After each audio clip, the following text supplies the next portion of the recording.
Staring at these four walls, remembering where I'm at and where I've been. Know that I'm far from home, but it feels like an extension. A warm smell keeps blowing from the kitchen. No, it's not a rat, but I'm not sure, 'cause it's not my kitchen. At midnight, halloumi through me, still it keeps coming and coming again. I know I feel the morning brewing, but that halloumi, yeah, through me. I said that midnight, halloumi through me, still it keeps coming and coming again. I know I feel the morning looming, but that halloumi, yeah, through me. First batch was the winner, the second was the sinner, then you went for one more. I don't know what it's doing to my inside, but my tongue well knows. The butter running down my throat, and I can't explain no more. No, I can't explain no more. A warm smell is blowing in from the kitchen. No, it's not the cat, but I'm not sure, 'cause it's not my kitchen. That midnight halloumi through me, still it keeps coming and coming again. No, I feel the morning brewing, but that halloumi, yeah, through me. I said that midnight halloumi through me, still it keeps coming and coming again. No, I feel the morning looming, but that halloumi, yeah, through me.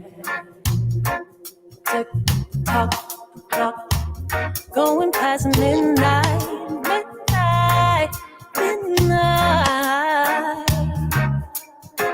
That's not the cat, no, that's not a rat. Hey, yeah, that's not my cat. Midnight halloumi through me, still it keeps coming and coming again.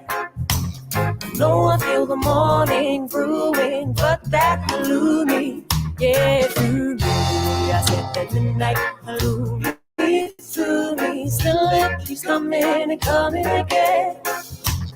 No, I feel the morning looming, but that halloumi, yeah, through me. To cater to my needs at a time in need is a legend indeed. Cater to my needs at a time in need is a legend indeed. Cater to my needs that I know I do not need is a legend indeed.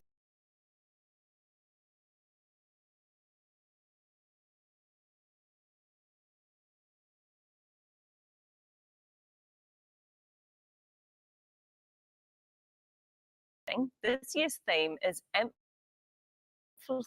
amplifying Aotearoa, and it's open to many different interpretations, as Nicole Bremner exclusively discovered deep beneath the streets of central Auckland. How we going out there? All right, you might know this one. High vis, hard hats and protective gloves aren't usually part of a Geneva AM gig.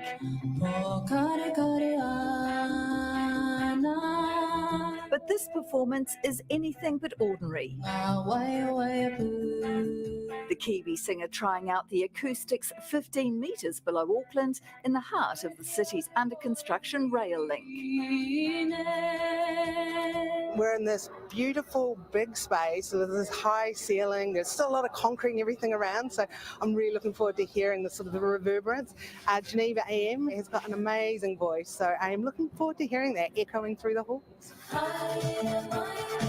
The Waiheke-based singer who's made a music video in the sea, now feeling the spirituality of performing underground. Being nestled here within Papatūānuku is pretty important, very significant for today. And yeah, I'd like to dedicate the set to her. Her performance captivating a small audience from the music industry and workers on the City Rail link. The timing couldn't be better for New Zealand Music Month. By the end of the year, it's expected trains will be being trialled along this track, part of a 3.4 kilometre line between Mount Eden and Britomart. The construction team viewing today's performance as even more progress. It was absolutely fabulous, and I think it's quite beautiful having Geneva start to breathe life into this facility that will be used by the people of New Zealand. But first, New Zealand Music Month, where this performance will be showcased as an example of amplifying Aotearoa. What's interesting is usually your voice hits a wall, but because it's a continuous space, all you can feel is your voice traveling all the way down. There are loads of ways that people can get involved, and I think the amount of emerging artists we've got coming through and events that are happening all across the country, there's some really good chances for people to go out and see all kinds of things. A performance like this, though, will not be repeated. Nicole Bremner, One News.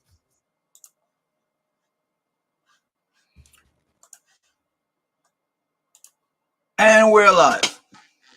Hello, everyone. Kia ora, Nugget. How you doing? And hello, namaste, bula, malo. Is it malo? I don't know. How are you? How are you doing, Hawk? Is there a welcome in your native tongue as well? Oh yeah. Osio. Also, But what I wanted to tell you, Aru, that music that you put on that first, man, I was jamming to that. I gotta get that CD. That was some good stuff. I want to let you know they've got a CD coming out, and the bassist and the drummer are friends of mine. Really, from here.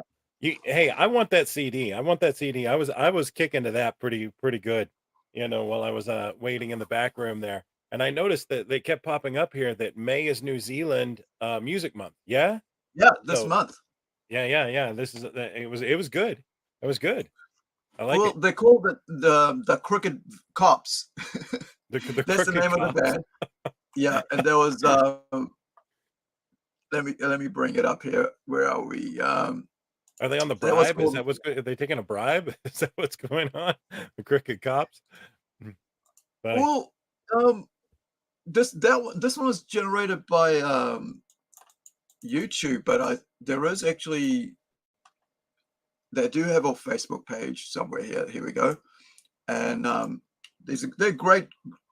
Great sound. There's one thing about Crooked Cops is that they have great sound. They haven't, they don't have much of a YouTube presence, but you can check out their songs. What they're up to on here. Links in the chat. But yeah, the Crooked Cops are awesome. I think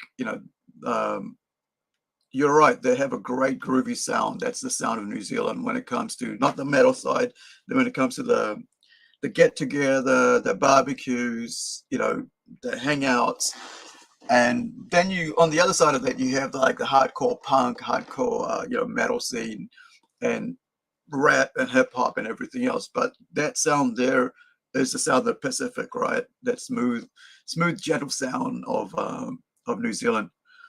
But that is not what we're talking about this today, I should say. What we're talking about today is our wonderful fulfillment of my first Kickstarter, and done through Rising Sun Comics, which with Hawk here from Rising Sun Comics,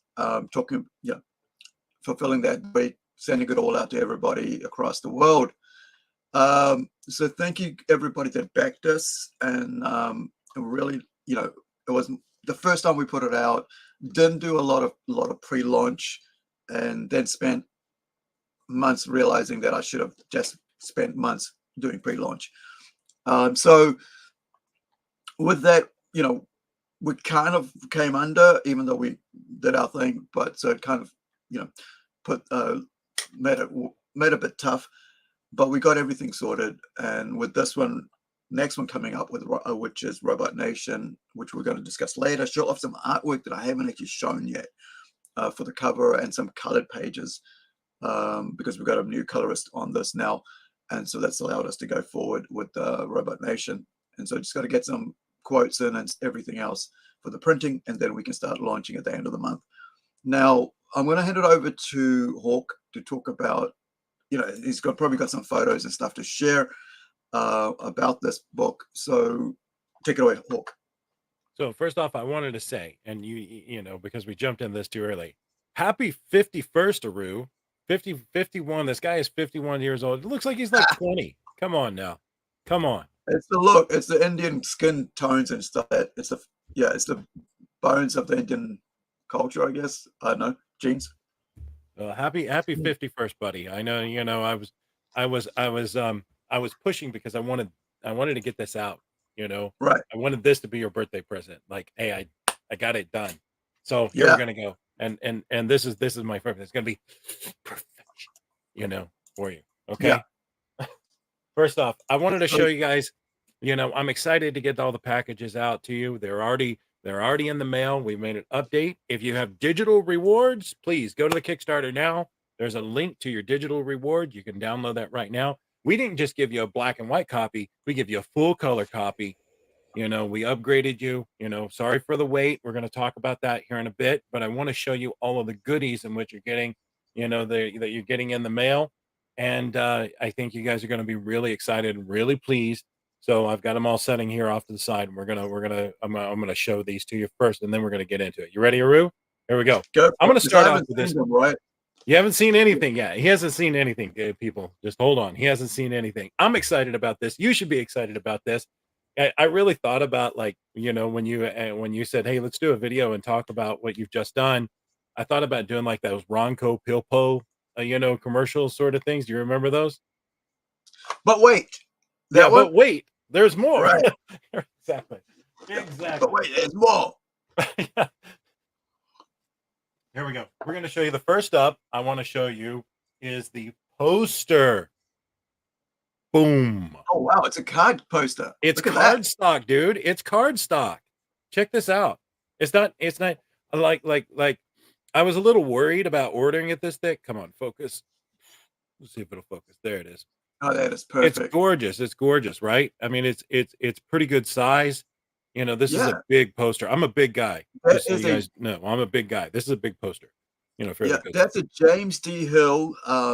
And we're going to show James' art soon for Robot Nation. He's one of my favorite persons in the world, right, when it comes to our group, because you just ask him to do something, and man, he just does amazing stuff. And so I did for this. I mean, it was supposed to be a flimsy kind of like low end. I mean, not low end, but like something not that, right? It wasn't supposed to be cardstock. Now it's cardstock, guys. So man, seriously, I love that. That's like a lithograph, and I collect lithographs. Yeah, right? I know that everyone's waited for this. Yeah. They waited to get this in your hands, but I think you're going to be happy with what you get when you waited for it, because this is thick. Listen to it. Listen to it. It's thick. That is so cool. It's nice and thick. And look how much, like, James's art is amazing. But once you get this in hand, look how bright and wonderful and like so vibrant this turned out. This is so good. This is so good. Well, I mean, I did the color flats, and then Hugo Queno basically did the colors on top of my color flats, like because I'm very particular about the tones and stuff about my comics, because I'm very hands friggin' on, and like I'm not in a perfectionist sort of way, but I just like things to be a certain way, and then I go, now you go and do it, and let you do whatever you want. And man, I'm just so shit. To be honest, I'm really proud of this because it looks so great. Oh, it's phenomenal. Hugo's colors just pop off of the page, and those blacks and like with having someone like James on underneath it, like this is amazing. You guys are gonna love this, and I don't know what we're going to do with these. We have a few extra, but I don't know exactly what we're going to do with these just yet for those extras that are coming. I don't know if we want to save them or what we want to do. Hopefully you guys comment in the comments below. Tell us what you would like to see us do with these. If we should put them up for sale on the store, or do you think that we should, add them as a special for maybe the next Kickstarter campaign? I Maybe. think we should. It's if we could do both. I think if there's enough, right? I mean, we could do both, like limited edition. But what I think is like, I was thinking maybe with signature sign pieces, right? So if we leave it, if you Yeah, send yeah. them all to me, right, and I could just sign them, and then we could, you know, I want your send. signature here, and I want James' signature here. Yeah, so it's got to go to James, then it's got to come back to me. So that's two places. That's got to make it really expensive. And I don't think people want to pay something like twice the amount of postage for something. And then, well, plus, I mean, we'd love to have Hugo's signature up here, but that would be that's even three. more expensive, right? I mean, we're Yeah. talking a lot of money. So I don't know. I mean, like, I guess just I would rather have James sign it than me. I disagree, guys. Let us know in the comments what Yeah. you'd like to see. I would like to have Hugo sign it. He wants James, and then of course I want you to assign it. But here's what we're talking about. That's 3 countries. We're gonna have to ship that to Mexico, then we're gonna have to ship that to New Zealand, and then we're gonna have to ship that back to the US. Yeah, and then which would mean that like James would be the last one to sign it, right? Yep. Or vice versa. James, kind of making its round throughout everything. But look at this. This looks awesome. It's just gorgeous. It's just so pretty. And I like when we saw the It's colors like- and everything else, there's the back. It's just flat white, nice cardstock, thick. So wonderful stuff. Is it like a 300 GSM? Yeah, it's 'Cause like those are 300 GSM. Look at that. Yeah, Look at because that. those are like that's pretty heavy because it's like it's basically this. If it's 300 GSM, sorry, I'm off my screen. Let me just show you what I mean. So my friend, like Shane was here, right? Who's done one of the covers for us, by the way. So this is his cover. So for his comic book, right? Oh yeah, That that's he the wasteland. self-published. Huh? So Yeah. basically, it is cardstock and it is like glossy like this. So that's pretty high end, to be honest. And because usually lithographs don't come in gloss, they come in like semi gloss kind of thing. Because I have a $60 rising stars from J. Michael Straczynski from when he was doing for Image, and I actually went out and bought it because I'm such a huge fan of JSM and that Rising Stars book. And so that is a really cool cardstock, man. I mean, to see to not expect a poster to be of that grade, to actually get something of that grade going out to our backers is awesome. I'm just so proud of that. Yeah. I'm glad we upgraded this. I'm glad you're going to be happy when you get it. You're going to be thrilled. This is on its way. Expect expect your packages in about 2 weeks, but they are already in the mail. They're already on their way to you for complete fulfillment. That's everyone, including those overseas. It's all shipped and on its way. Let's check this out. All right, so this is beautiful, right? I'm gonna show you guys the next item up. We're gonna take a look at some of the covers to come through, and we're gonna some of this may come through. And we'll see. All right, here we go. Cover 1, and I've got this already bagged and boarded, but there we go. Cover 1. This is the A cover. It turned out really nice. I'm going to open this one. That's a Kevin Zimmerman cover. That's an interior artist who's also done the cover artist. So all our cover A's are always done by the interior artist. So that way you get the artist that you're going to get for the interior for the cover A, because it's kind of like it's letting you, we're not doing a bait and switch on it. All the variants are by everybody else, but the first cover, you know what you're going to get inside. And that's something that we do. Is my camera coming in fuzzy? It is. Okay. Let's see if we can get it. Yeah, if you put your hand there and then bring it back, it'll focus on your hand and then it'll focus. There you go. Oh. So there's it's a little too much gloss on the light for it. Yeah, so it's kind of, is it a semi-gloss finish or is it a high gloss finish on this thing? This is actually a semi-gloss finish. But the colors are coming out so nice. I'm going to try and keep it to the side so you guys can see, and hopefully it'll focus there. Because it's getting light reflected back to it. But we're going to open up. We're going to take a look at some of the pages and kind of show you what some of this interior artwork is. That's a beautiful double page spread. We're looking at there right in the middle. This is a 60 GSM, so it's a little thicker. You know, like we like to do on this stuff. We like to kind of get a more of a premium release on it. There we go. Some beautiful interior pages. It just turned out so gorgeous. I'm going to zoom in a little bit so you guys can see. We'll see. Can you go for my lettering and see if my lettering pops or not? Oh, Because I'm it's forgetting about jumping. lettering. Check it out. Like it's jumping So right it now. does stand out on color. That's good, because usually when all I do is look at a digital screen, right?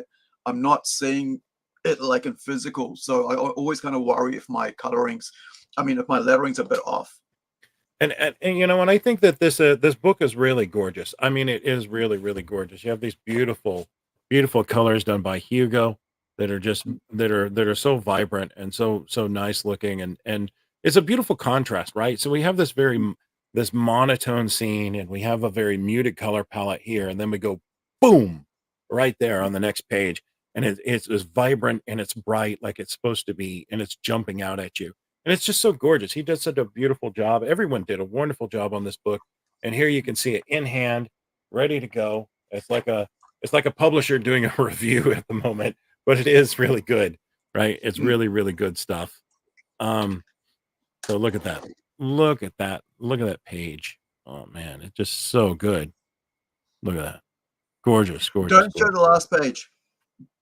Right. All right, whatever you do not show the last page. All right, we're not going to show the last page. What I do want to show is some of the other rewards, you know, for it. So we've had, you know, I believe this is the thank you. This is the artist biographies. You're getting artist biographies in here. You're also getting a rundown of what's to come, you know, in this book. And, I'm going to flip over. And then you get the whole half a page. What's it? 2.5, 2/3 of a page of thank yous, and I arranged in a way like the larger sizes were the ones who did bigger tiers, and then the smaller size, so that everybody, you know, the bigger the tier, the bigger their name, so they could stand out. And so that was really cool. I want to talk about these two right here. These two are all in backers. The two backers that got all in. This is the page that came out. It's gorgeous. You know, it's showcasing everything going on, and then of course Take the Plunge. And you know, so I want to talk about Take the Plunge just for a minute. Take the Plunge has been an ongoing thing in Aru's books now for how many years?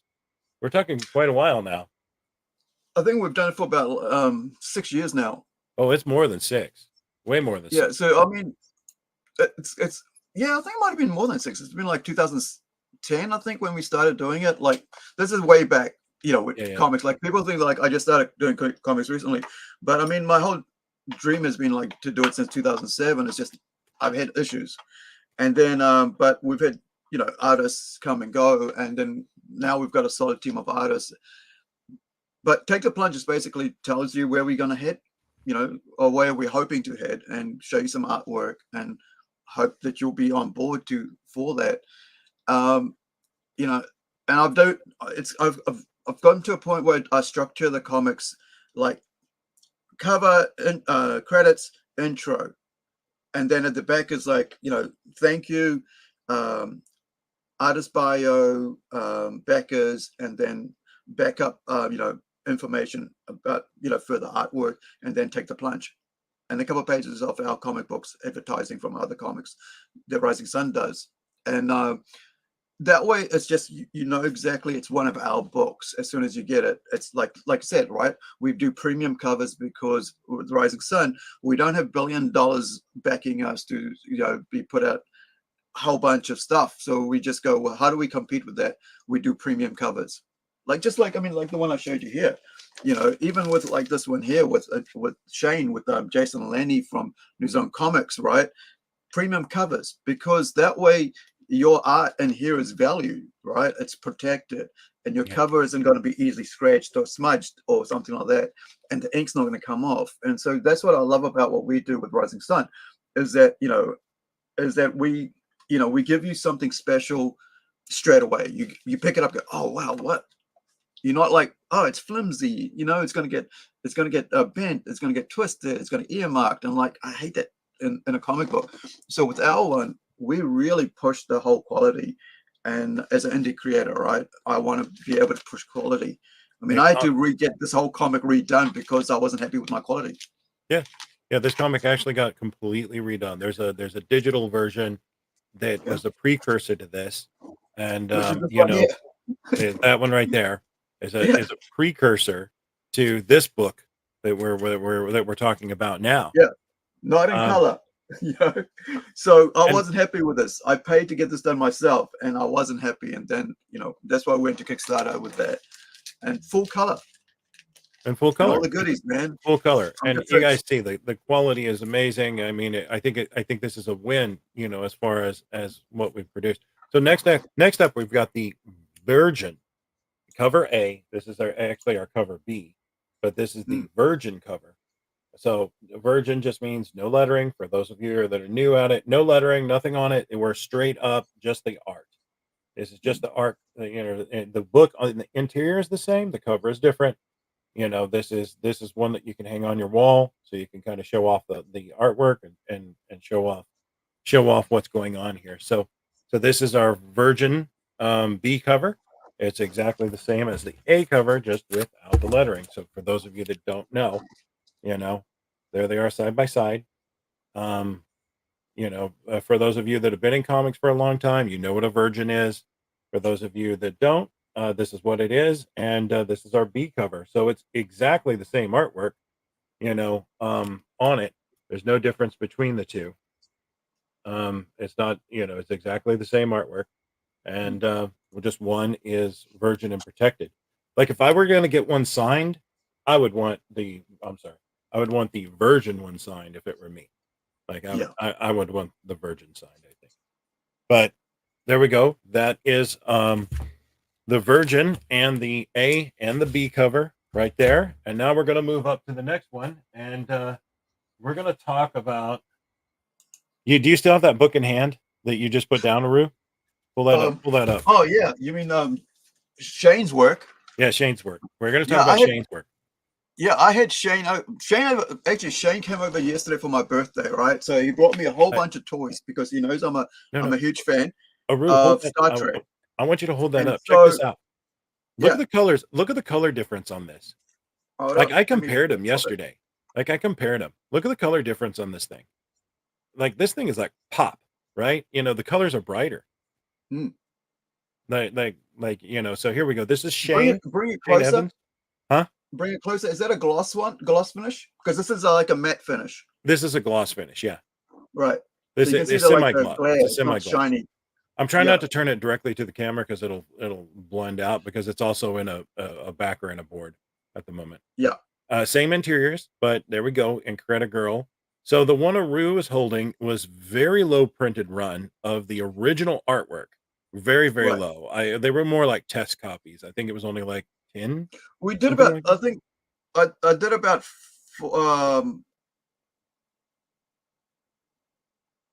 40, I think, and about 5 or 10 of them got sold here. And then I was like, yeah, I'm not happy. I'm going to put it away. So those people have that, you know, have the webcomic version of it, right?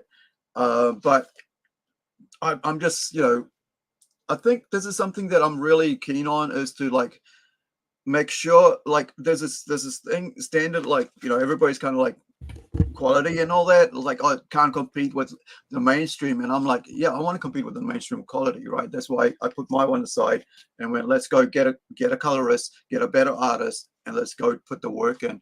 And so this is cover C, isn't it? This is cover C in the Kickstarter campaign. This is cover C, and I don't think we're going to reprint this cover. I think this is where it's going to stick at this point. Yeah, we have quite a lot more of these. And if you got the other one, it's a super rare collective at this point. But this is for Kickstarter campaigns. This is the same as the interior as all the rest of them. Yeah. But it is a C cover, and with Shane Evans artwork. Beautiful stuff. Shane, if you're listening, we love you, brother. And I'm ready. We're ready to publish all of Shane's work immediately. Yeah. I mean, like, I'm definitely going to ask Shane to do some more. But this is like, if you really think about it, this is, you want to see some of Shane's artwork, go check this out. Art of Evans, Facebook and Instagram. He's a very, very, he's one of my closest friends.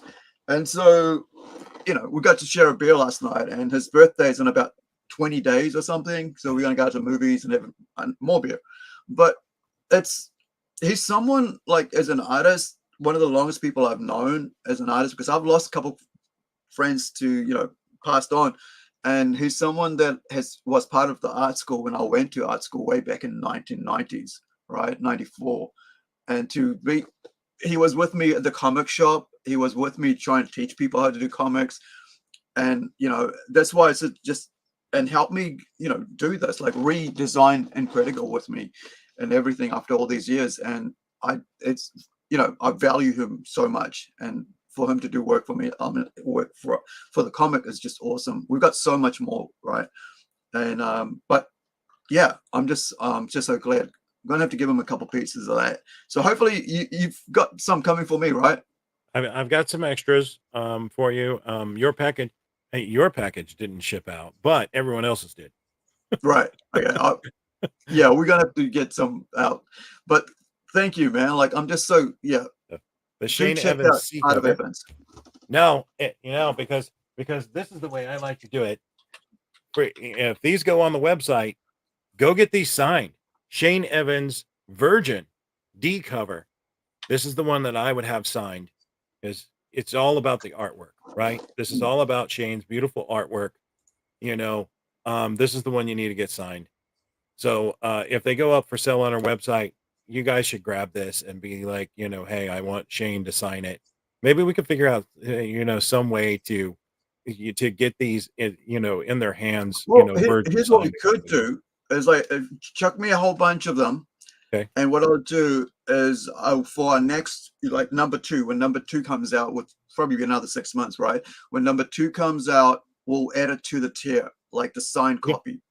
Yeah. Because that way, at least we could have this, like, same with James one, right? With his Virgin ones, if we've got enough copies, let's do this Kevin's one as well, and James one as well, right? So that the Virgin, we can have signature series of our guys. But one of the other things I was thinking about last night, or early this morning, I should say, I didn't go to sleep until I don't know, about 11, no, not 6 o'clock this morning, is that maybe we can get some CGCs, right? Because I'm a collector, right? Okay. I have CGC, and I would love to have one of our books as CGC that we could actually implement on our Rising Sun page, right here on Rising Sun Publishing.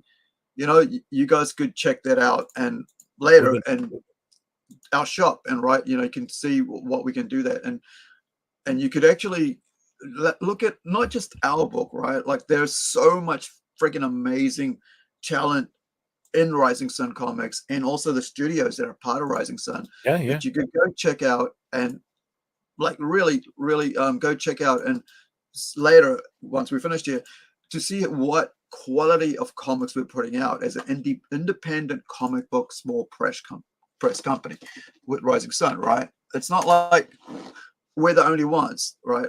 Plunge Studios isn't the only ones putting out comics in Rising Sun.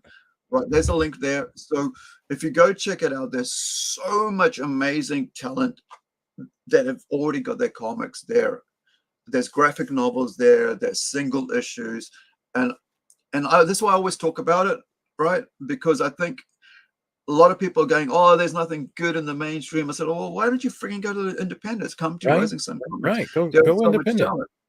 There is so much comics there. Like, check this out, right? I'm just going to bring this up. So we just released this week, right?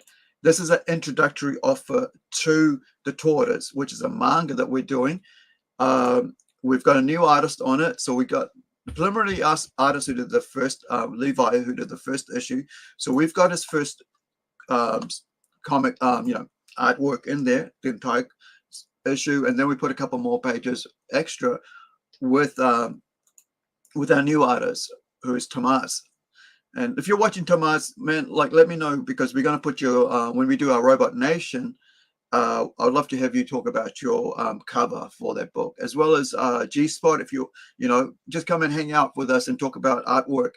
And the other thing is, we've got so much talent coming through now, and it's just cool. And one of the things I want to mention here, we have another New Zealand cover artist, right? because we didn't get Levi to be able to do a cover for us in time. So I asked Annalisa, who's a 14-year-old, like 2 years ago, who's 14 years old.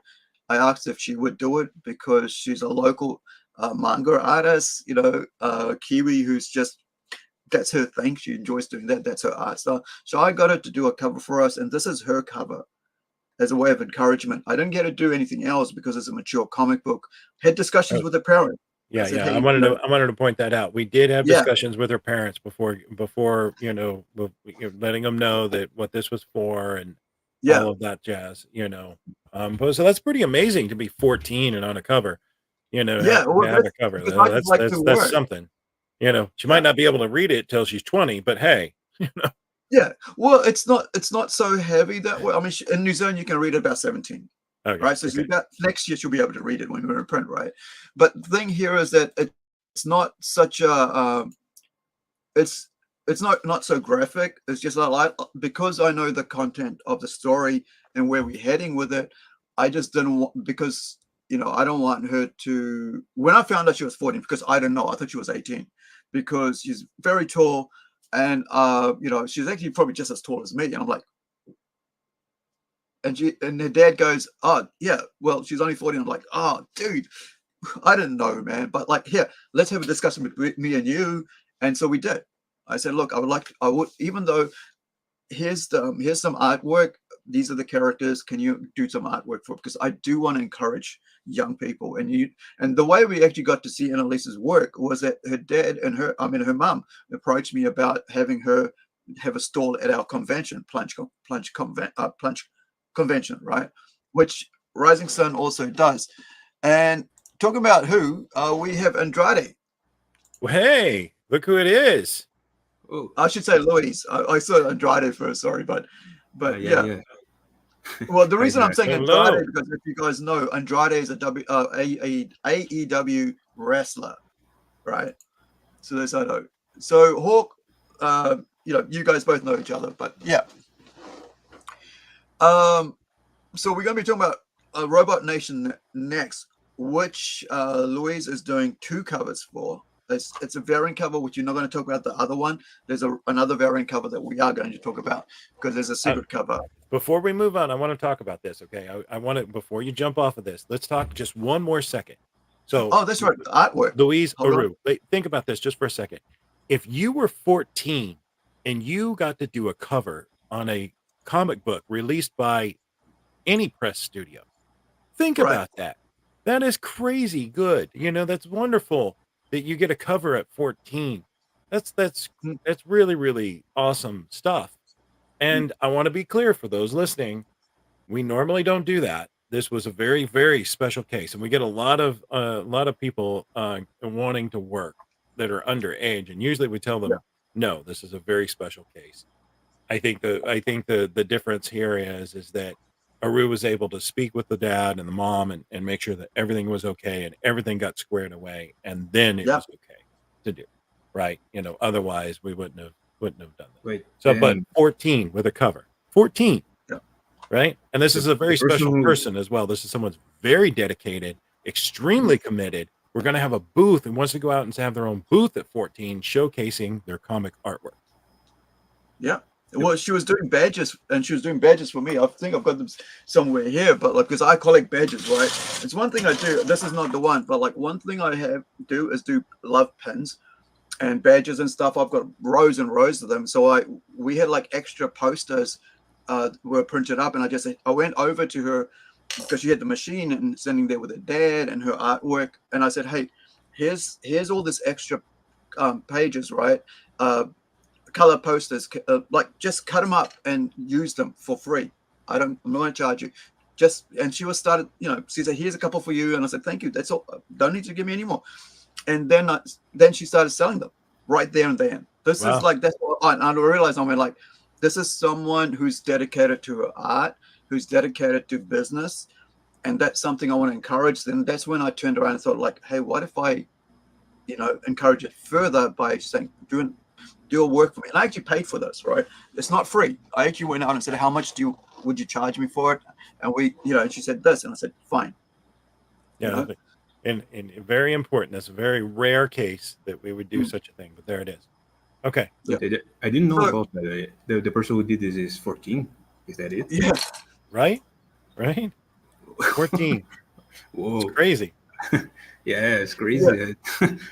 So that was done 2 years ago. So it's photo bashing, and so it's like a photo I gave to her. I just said background and stuff, but yeah, it's really. I mean, let me see if I can pop it up a bit further. But here's what we need to do, guys, right now. And Elisa, well done. Come on, guys, give her a round of applause.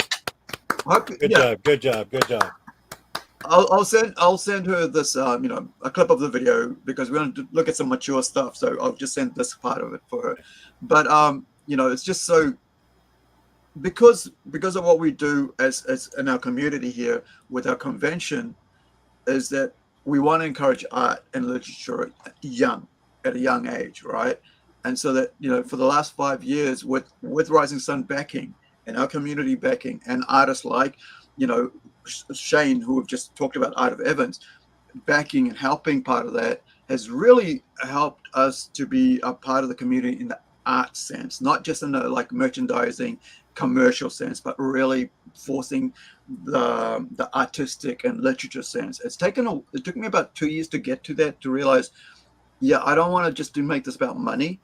I want to do this about art and helping our community, because I find that for me personally, art and writing is like my way to be creative, but not only say mental health, right? Being able to create gets my juices flowing, settles me down, and I can focus. And I think a lot of kids, if they can get that on learning to write and telling stories, getting their words out through expressiveness, through art and literature, man, it's a good step towards future careers, right? If not only that, for future mental health.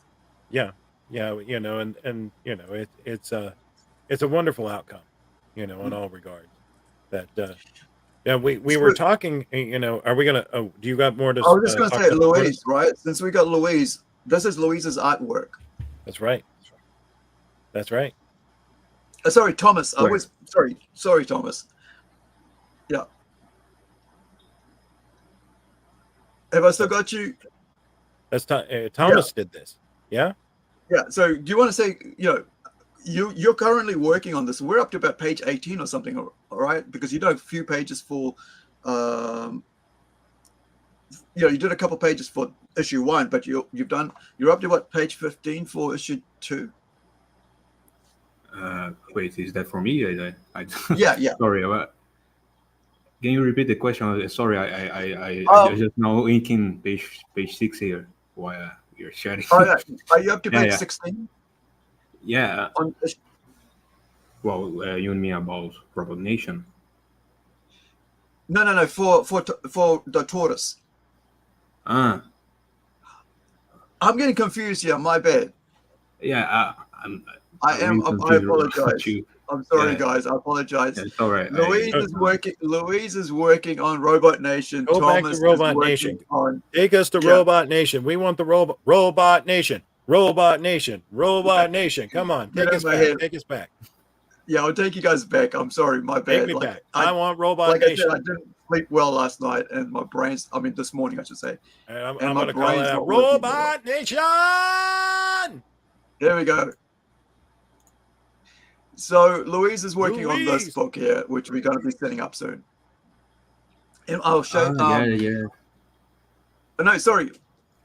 Louise has a cover in this page, which is a promotion for his book, which is Howler. So sorry for early morning confusion, guys. I'm doing one thing right now. About 4 hours or 3 hours sleep. Yeah. Anyway, let's pop over back to, and I won't embarrass myself more. So let's pop over back to. Wait, Louise had something to say. Louise, let Louise jump in. We're going to jump back over to me in a second. Louise, you had something to say. Go for it. What were you going to say? No, I just talking.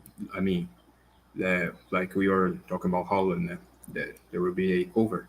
I just doing a page of it right now while we're chatting. I'm also doing some ink.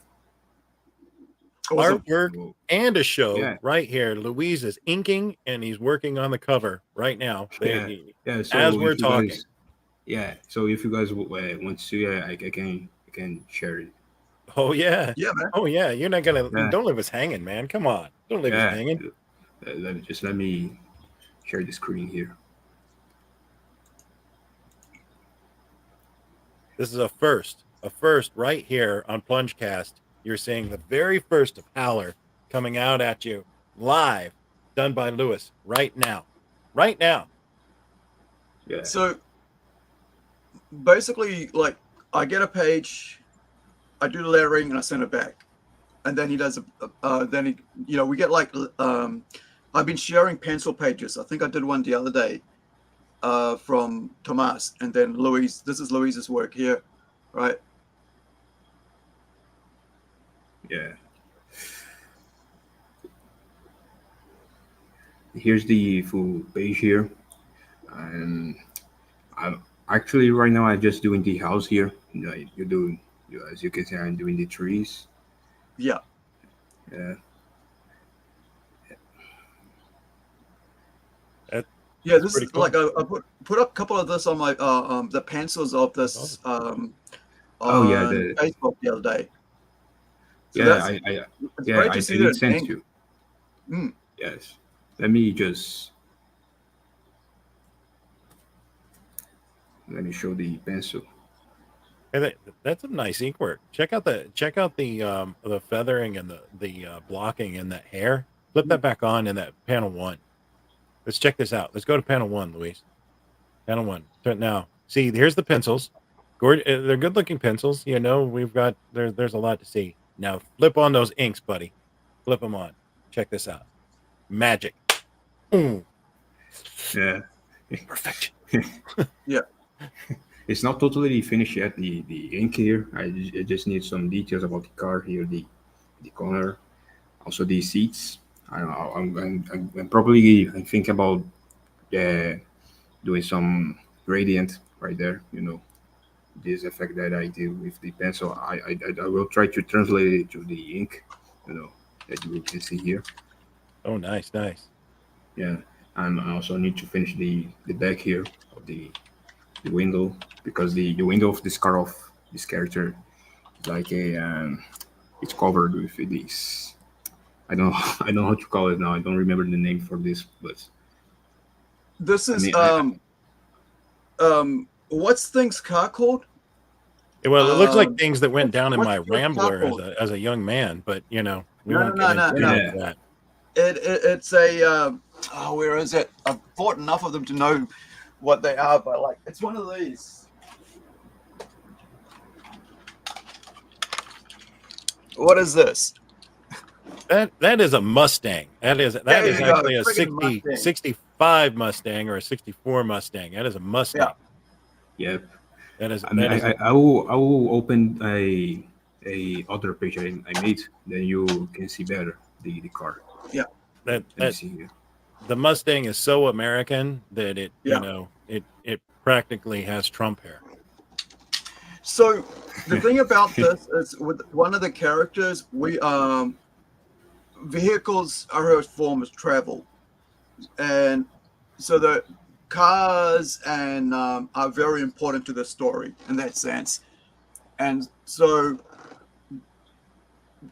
this one here is like his car, but it's also her car in the story, and it's given to him, and he's customizing the car. So this is something very unique to this story alone, out of all the stories that we have, where with there's going to be even like Louise and I were talking about Anton Senna, right? Is it Anton Senna Yeah, in Brazil? Yeah, and we I talked remember about how that. we're making Anton Senna part of the story because back in the 80s or something. And so that's how I decided, well, let's put vehicles, 4 wheels, whatever, as part of this, as part of an ongoing sort of like theme of this book. Because it's about 12 issues in the series. And so we're looking at doing it like about 3 arcs. So it'll be like 4 issues per arc. And so, the Howler is a really cool, it's a very different book. It's a monster creature book, which is like looking at mythologies around the world, creatures from mythologies around the world. but also, it's got your usual romantic things, and think of it like it's a bit like Underworld, but with creatures, like stuff that I've never heard of around the world. In my research, I found, like, seriously, there are some creepy creatures of mythological creatures that people believe in as part of the culture, right? Like, it's the weirdest thing. And like, with some of the- everything you're talking about, mystic creatures taking place in the back of a Mustang is exactly the way it went down. I'm just saying. Yeah. Yeah. So right now with Artex at the bottom there, you can see. Apologies. Artex is actually doing the colors for Robot Nation, which is our next next book that's going to Kickstarter. So Wow. You got a full house here. Hey, Artex. Yeah. I don't think we've ever met, but hi. no, he's come through from us with Greg Harms, a good friend Oh, of nice. ours. Very nice. Cool. Where So- are you located? I think you're muted.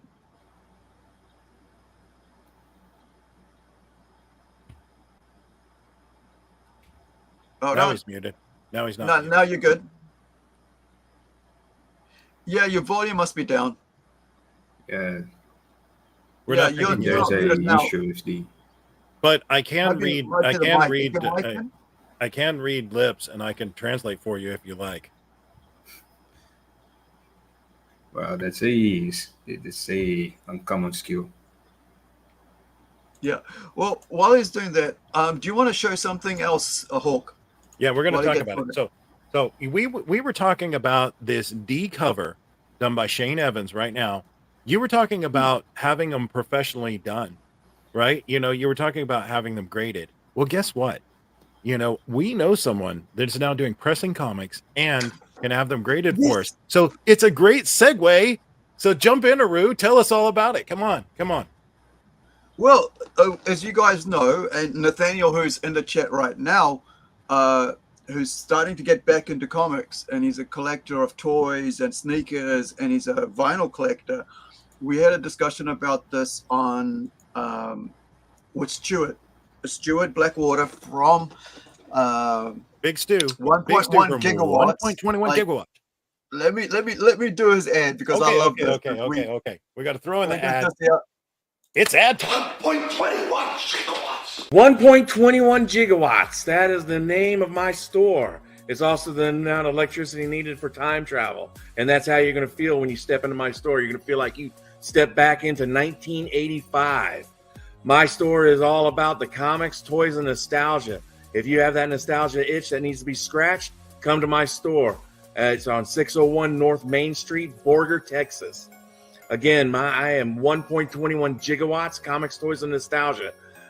The greatest toy and comic shop in a 50-mile radius in the great panhandle of this great state of Texas.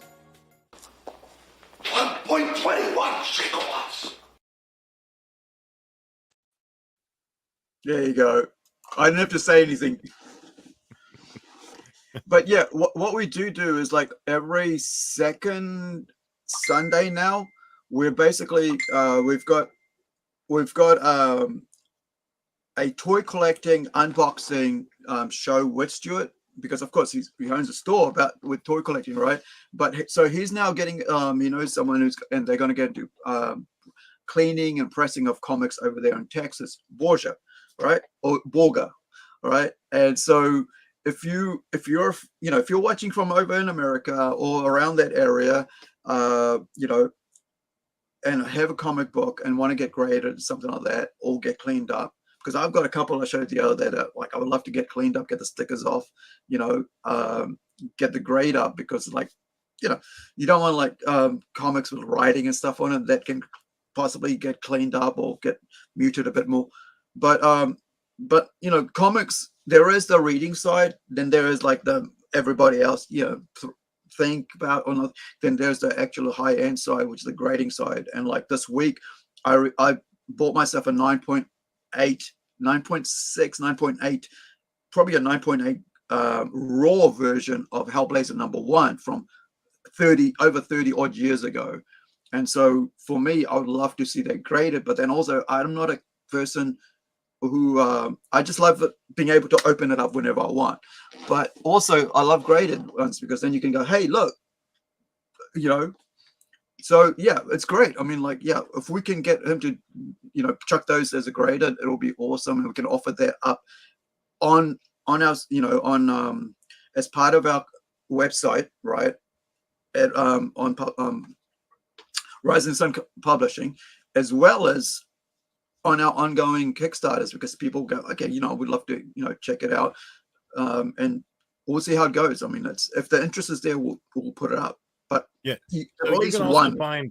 You can also find his store online. He has an online store now, if you didn't know about that. So if even if you're not in the local area, go online. You can also find him at, you know, so I believe it's 1.21 gigawatts dot, I don't know, org net. I don't know. I'm not for certain. Yeah, let me just bring it up, because. But if you could throw that link in, that would be appreciated. Also, he has his Facebook account. You can actually go on 1.21 gigawatts in Borger, Texas, and you could travel back in time and send him an email or a message. I don't know which one would be traveling back in time. So anyway, this is his website here. That's in the chat, and I'll let you, while we're doing that, might as well I'll show you, you know, this, because he's a great guy. It's really cool. So, you know, that's his store there. Go check it out. There's got stuff going on all the time, and of course, this new edition of, like, you know, cleaning comics and graded and stuff. And you got his his eBay store as well. So let me just pop that up in the chat, and you guys can check that out as well. And tonight will be karaoke night up there. So Right. later on this evening, I'll probably make it up that way for it to drop some sick beats and karaoke.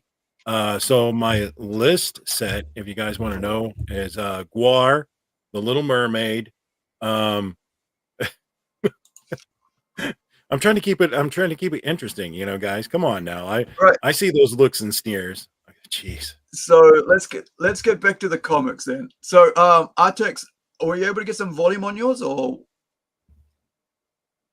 Yeah, no, his mic, I think it might be your mic's not plugged in properly. Pull it out, put it back in. But you ready, Artex? Do you want to show us your you know, the next lot of comics? Yeah, well, we're working on that. Let's talk about the next one up. Here we go. We have the E cover. Is this E or F? I think this is E. But don't turn it. Don't show the back. I'm not going to turn it. I'm not going to turn it. This is, yeah, I will turn it, but yeah, it's in the backer board. So, yeah. So this is the focus. This is the full page spread, front and back. This is also done by Shane Evans. Yeah. This is the original wraparound, Shane Evans costume, which we started doing about 2019, 2018, because we've changed the costume a bit since we got to this, you know, changed the comics. We took away her pads, you know, and her shoulder pads, I should say, and gloves were changed. The whole thing kind of like had a new look to it, apart from the mask and the colors and the hair. So yeah, the reason I'm telling you not to, you know, show the back of it, because I want our backers to see it first. I don't want, you know, anybody else to see it until the backers see it, because I think they deserve that, at least because they bought that, and then we can talk about it and show it off later. You know, once it's in hands in a couple of weeks. So this one is the double page spread, and it's beautiful Shane Evans artwork. And here's a little bit of history on this one. This was actually intended for the first INCREDI-GIRL Kickstarter, back when the art was the other style. So we've kind of moved this forward. So that's why we're having the older pads and stuff like that. So if you're wondering, you know, why didn't we update this one? Well, that's why. This was actually created for the other version of INCREDI-GIRL. So kind of cool stuff. And this is the first time it was printed. This is the first time it was printed. So there we go. So very, very awesome. We're going to move on to our next cover. This would be a good one to get Shane to sign too. If you guys like, we can strap him to a chair and is that a full version? Hijack him for a while and, you know, force him to do relentless signing until his fingers fall off. Is that a full version though? No, this is not foil. This Right. is not foil. It is not foil. No, no, Cool. no. What you got next is a foil, and we're gonna see Right. if That's what I just want to make sure that we got the right one. we're gonna see if these foils show up. Now, this is my favorite foil out of the group. All right, let's focus right here. There we go.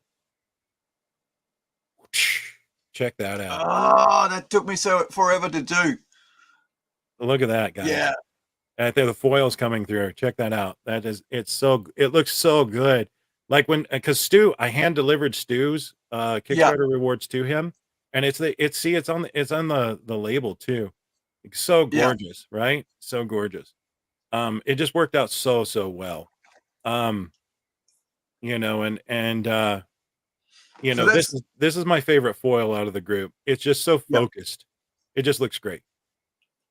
Yeah, I mean, I designed it myself. I did the colors on it, and I designed it. But that's of course James's inks and pencils on that. But like, yeah, man, look at that. It looks so good, right? It looks so good. So this is James Hill. And remember, you know, whatever we do to Shane Evans, we can do to James Hill as well. That's awesome. So yeah, man, like, there we go. I think we finally got our text. Go through. Let me just mute them for a bit. You guys want to see it again? I'm going to do this flash one more time. Ready? Yeah. INCREDI-GIRL. See if we can get it to shine. Yeah, the blue's really popping good, against right? the red. It's so So good. good. So good. So good. So I think we should do some more foils like this. You know, this turned out so well, but we're going to talk about the next foil. We're going to talk about our last cover in the lineup. This is my favorite of the foils. This is on its way to you if you were a Kickstarter supporter. And then we're going to talk about maybe some of the extras. All right, here's the next foil. We got cards as well. Yes, yeah, we're going to talk about the cards too. So that was E. Here is F. Here is F. Cover F. So this is also a foil, right? This is a full foil. Now this is different. I may not get this to come off. It's a little better in person. I think this is a nice cover. I kind of like the other one a little bit better. Yeah. I think it's more focused, the other one. What I think is interesting here is I want to show you the back of this one, which makes it so much different. So I'm going to show you guys the back. Artex, let us know when you got things worked out. There you go. Check out the back. Oh, yeah. It's so cool, right? I want a shirt like this. I want a shirt, guys, with this kind of like foil on it. Looks good. Yeah. Right? I like Wait, you mean like this? Yeah, but I want it foil. I want it foil. The foil just looks awesome on the back. So there we go. So that is the let me pop it back up solid because it's like you don't usually see a black background on a foil, right? Pop it. Yeah, it's a little. Pop it back up. It's a little hard, but it came through. I think it came. No. Hold it back up again, please. Oh, you want it pulled out of the sleeve? Here, Yeah. Show us can you open it up? Open it up so we can see the cover back in front of the cover. Oh, no. You mean like this? Is what you're saying. Right. So they can see the difference in that. Yeah, so it's black and red. So the full black, it's kind of full almost red, like black, or white, full or red. Black, full red. You know. Yeah. But I as nice as this one is, I still think the other one's my favorite. It just pops a little cleaner. Well, it's the simplicity, isn't it? Sometimes simple things really stand out, and sometimes having lots work further. If you just had I guess if you just had red or the white on a black background, but the white being foil, right? Her logo being foil on a white background or black background, it might stand out. But that's pretty cool. I mean, that looks really sweet, black and white variants. And you'll notice that these are actually two different setups on this book as well. You'll notice that the black one here, she's actually positioned higher in the frame and has a speech bubble to it. So this is actually two different setups of the artwork. So it's interesting. I'm sorry it's not focusing now, but You know, so there you go. I have no idea what we're going to do with. We do have some extra foils, not a lot of them. They're Yeah, we're kind just of gonna they're hold gonna up be for the kind of next a rare one. thing, but we do have Yeah. some extra foils. You can just send them all to me. Send them all to you? Whoa, whoa, whoa! Hey, now. No, we'll put up on the store, but here's the thing. Greedy. We don't want to repeat, like, if you missed out on the first thing, we don't want to give you this. You know, we want you to get what's available on the actual Kickstarter, right? We don't want to go and do an offer a second sort of thing. So if we do a second thing, it has to be something more to it. So like a signed version or a foil, you know, or a graded version, stuff like that. Not just the same thing, because I think collectors, you know, Kickstarter is a special, you know, feels a bit special about being able to get there at that time, you know, like a limited series thing, you know, like shoes, right? You can only get it on that day, at that time, at that place, because it's something, you know, special on it. We got a question. No speech bubble on the back on the black. No, there's a speech bubble, and it Yeah, says, "I am here to help." There actually is a speech bubble. Yeah.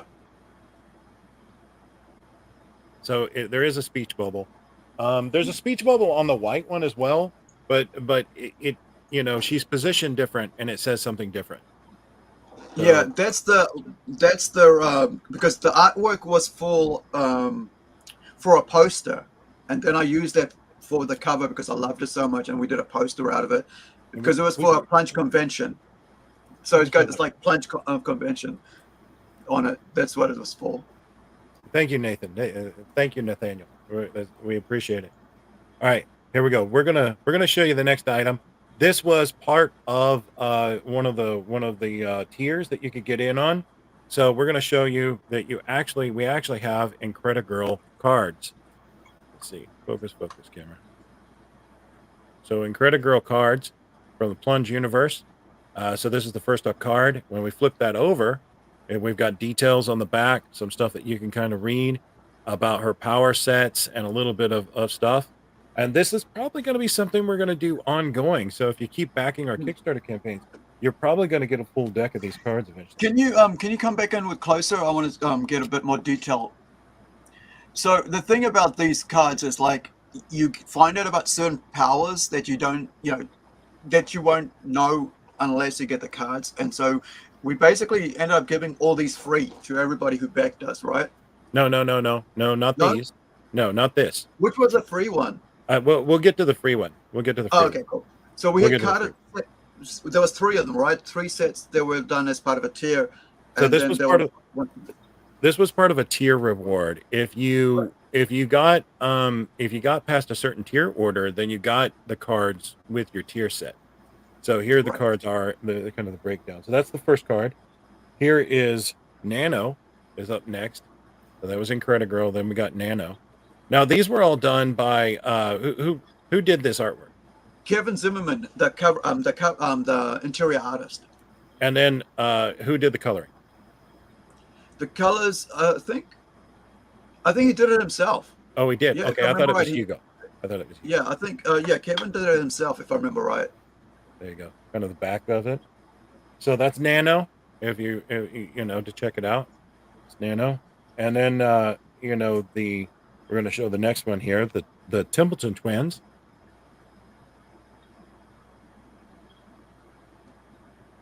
Now, Rue, do you want to talk about the Templeton twins any? Because this has some world building stuff that you've been working on a little bit. Right. So let me put you there, and let me bring up a page from INCREDI-GIRL, the comic book. And so this is them here. This is the twins here. And because we're building apart from, I guess in a sense, apart from Zoolandia, which is its own little tie-in to Plunge Universe. Plunge Universe has like horror, has supernatural, has like demons and angels, has like slice of life, have like mythology. It's this huge universe, right? And so the part of the Templeton twins are part of the Templeton world, right? Universe, which is where her dad which is one of the next books we're going to be putting out in like later this year, which which Greg Harms is going to be inking. And that's James' solo book, right? The artist we've been talking about covers and stuff. That's his solo book where he's doing a 6-issue series called Templeton Rise and Fall. We've just sent a 12-page to a anthology and a short story to an anthology in Australia called Reverie Publications, and they're going to be putting it in their anthology, that story. But James's story, which is that he's working on, Rise and Fall, I've been working on that story for since about maybe 2010, and we've finally got everything sorted, and we've got the first issue done, and it's going to be inked, and then later on. So with the Templeton twins, they're his daughters, right? The set of twins that are his daughters, and twins are something that in Plunge universe is a lot of, especially in the sense of how we build things, mirror images and stuff like that, and a lot of things going on. So these girls are like our kind of like our magicians kind of thing, the supernatural side of things. They're kind of like people that help with that sort of things in life, right? And I'm going to jump in here and because you're giving too much away. You're giving the horse, the cart, and the buggy. Hold up there, buddy. We want these people to read this book. They're there, but that's the other thing. You want to get to the next story, right? What are they about? Who are they more than that, right? They're kids of one of those ongoing new comics they're going to be putting out. What is their comic book? That comic was a very adult comic book. However, these girls are in their 20s, right? So we don't, there's something I'm very particular about when we do our, INCREDI-GIRL is basically an all ages comic book, right? And so that's something that's very unique because, being involved in a comic store and talking to kids at conventions and running a convention, owning a convention, now creating comics, I'm very particular about the age group thing. Yeah. And what you create for certain people. So, it's once you run that shop, you see exactly how it works, right? Like you really have two different people that you're selling to. You have kids coming through that mom is very protective of, and you kind of got to keep that the stuff that's inappropriate for them out of reach. Otherwise, they'll buy it, and they won't even think twice about it till they get home, and then you're going to get a call, and it's not going to be a pleasant call, right? That's the way it goes. Or if grandma buys as a present and doesn't know what it is, because it's got cats and dogs on the cover, and gets home and finds out it's Ku Klux Klan kitties, right? And they didn't know that it was a KK kitties thing, and what your friend told me happened. And he said, "Yo, hold on, lady, you don't know what's in there, right? Who is it for?" And so, that's something, it's very important to make. It's you're almost like a guardian to the younger ones when you're creating something, and in the store, especially in a store, you're like that, right? You're a guardian to basically try to say, "Hey, look, is your mom and dad around? Because this is not for you." And I've had conversations like that. I've had parents come and go, "No, my child knows who Deadpool is. We've talked this through. He understands, so he can get anything that he likes about Deadpool." And I said, "Well, it's a mixed comic because no, we go through it together." So that isn't unless you've unless you don't care about what people are people think about you or anything like that. Then just do whatever you want. Hey, good. But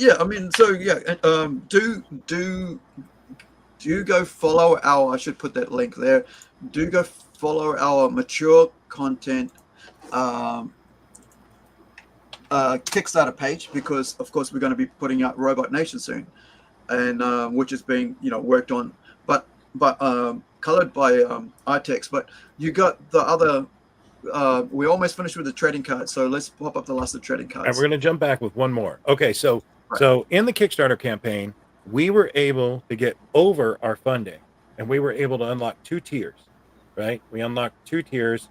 Aru, can you pull up what those tiers are real quick? All right. Let me just get back out there, and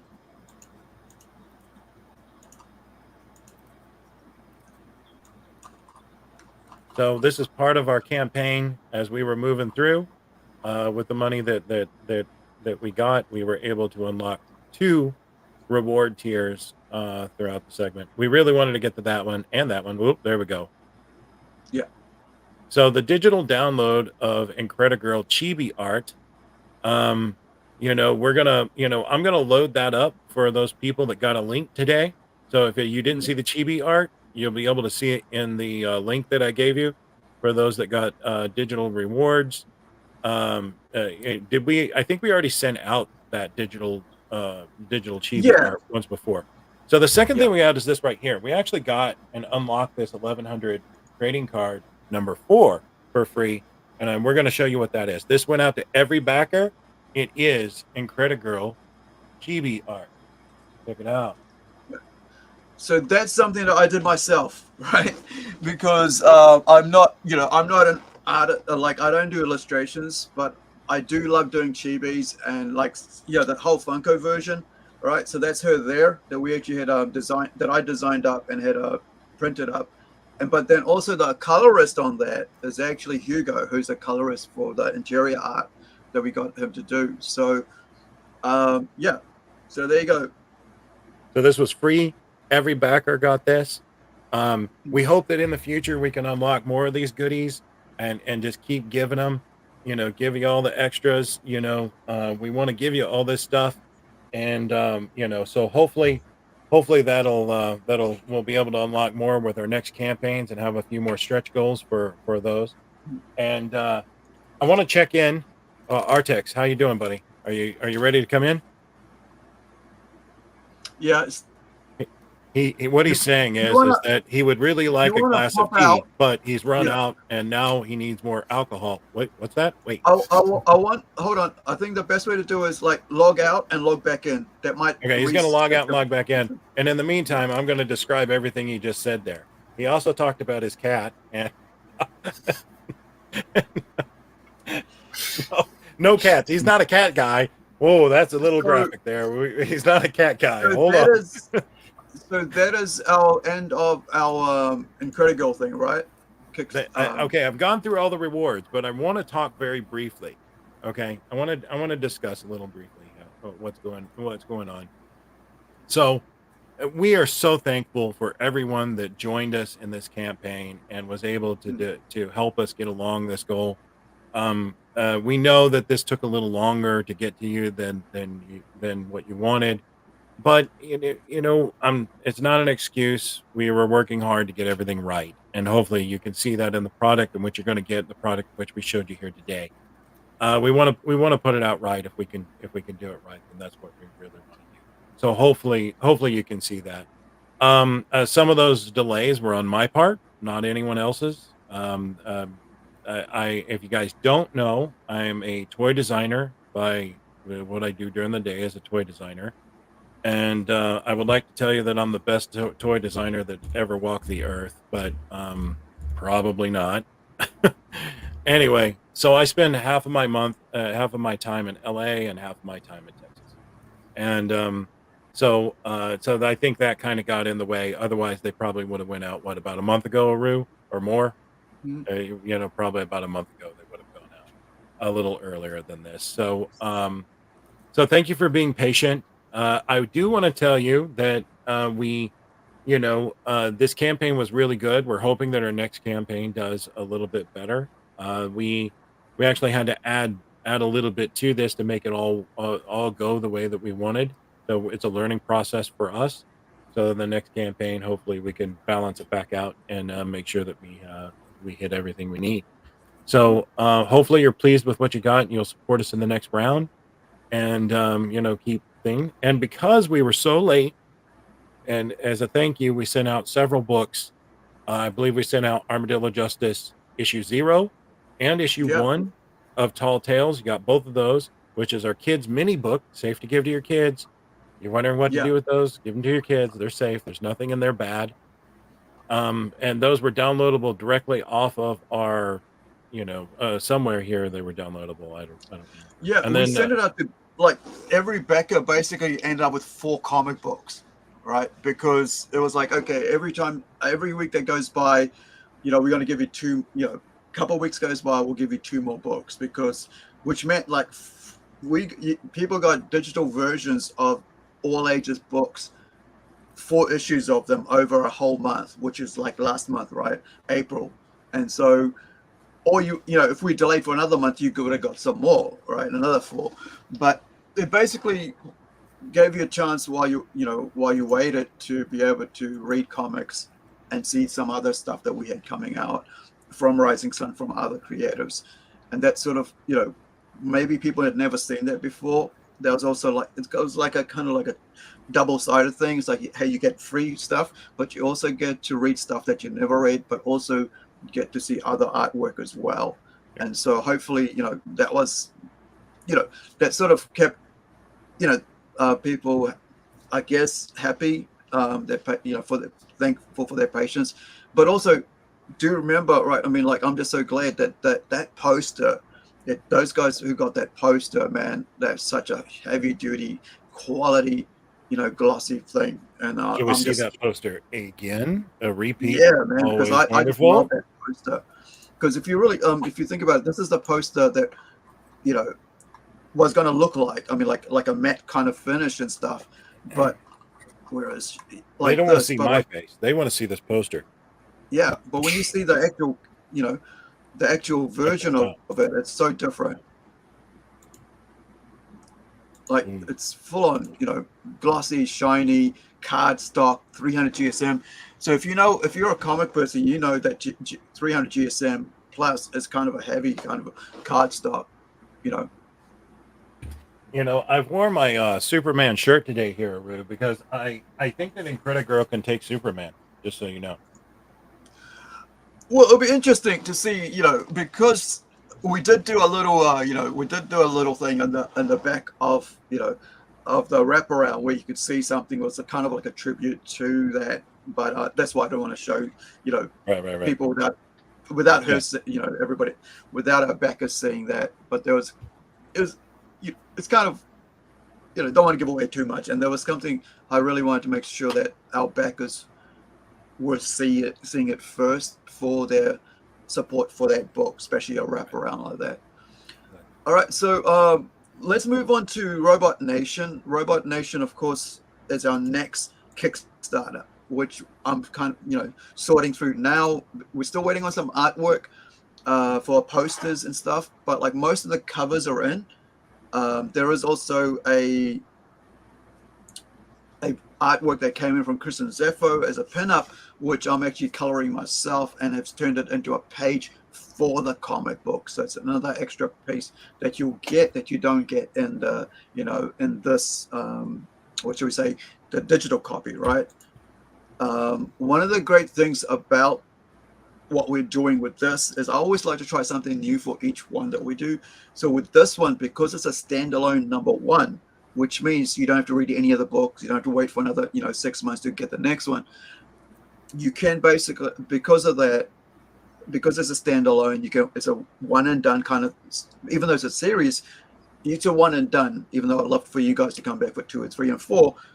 It's a 2-story, 2 short stories, kind of like, it's like about 18 pages, 16 pages, and a 12-page, so it's quite a long book. It's going to be around about, by the time I finish, when we go to print, it'll be around about 40 plus pages because of all the awesome artwork that's come in.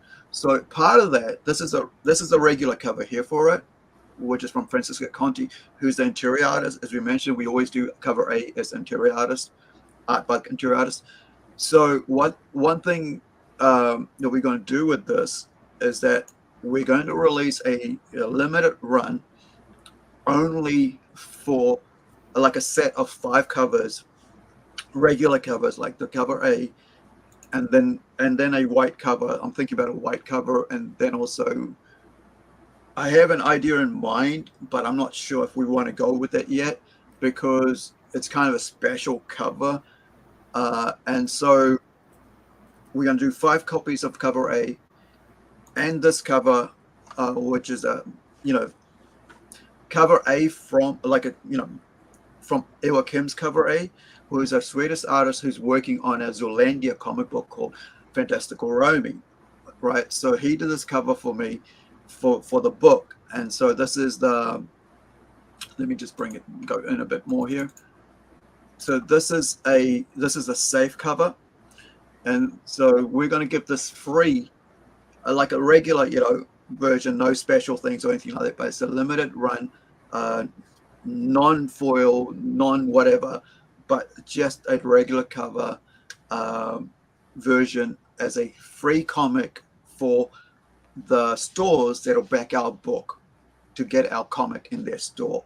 So if you're a store owner, right, this is especially for you to back our Kickstarter, right?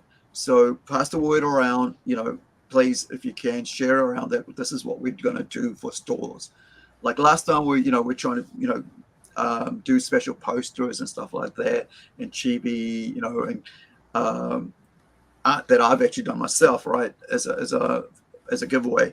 But this time we're going to do it as for stores, and I'm hoping that we can really do really well in this by involving the stores because we want to get our comics into stores, because that's where the rubber meets the road, as far as I'm concerned. Is my story as good as anybody else's in the mainstream?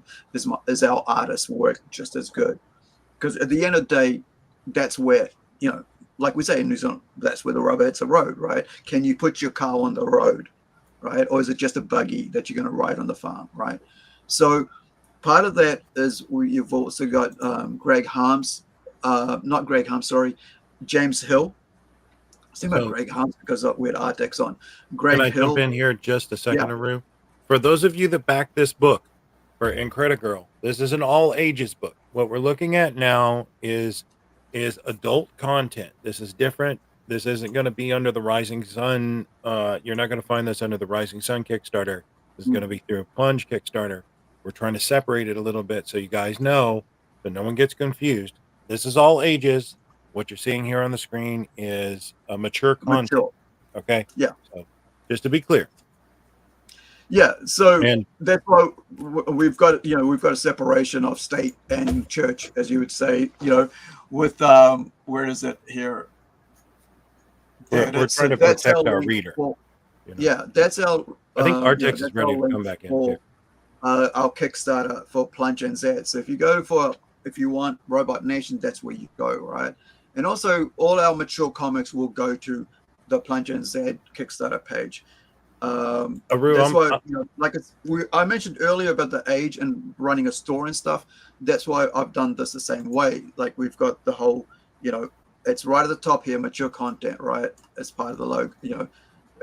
That's how you see it. So, which basically means that's why with our variances you'll be able to get mature content. And so now we're moving away from Rising Sun to actually Plunge Studios comics, right? Releases, I should say.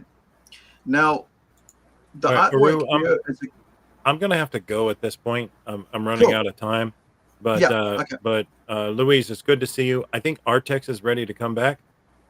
He says that everything seems to be in order. Not sure what's going on, but he's ready to come back in and jump back in here. I'm going to say bye. I don't see them, so. Oh, okay. Yeah. I'm going to say bye. I'm going to let you and Louise handle this, and I've got a nephew that's needing me out at the soccer field. So, all right. Have a great night. Thanks everyone for joining. We'll talk soon, and yeah.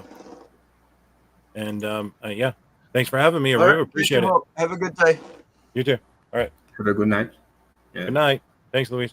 Thanks, Artex, wherever you are, and your cat. All right, guys. So so back to this. The reason I'm showing you this one here is that we have some amazing covers for this. Like I said, I was quite surprised by a response from people on Facebook, right, who've known, because as you know, with this channel, I do a lot of interviews and stuff, and we had people actually come and go, hey, we'd love to do some, fan art for you. And that's really seriously, that people are doing fan art based off just the one story or one book that you've just put out. That is huge. I mean, that's it's just so cool. Now, I want to show you I want to show you a actual cover that I haven't shown anybody yet. So you guys will be the first ones to see this. This is the finished piece. So we've been putting like work in progress covers out there, but this is the actual finished piece, right?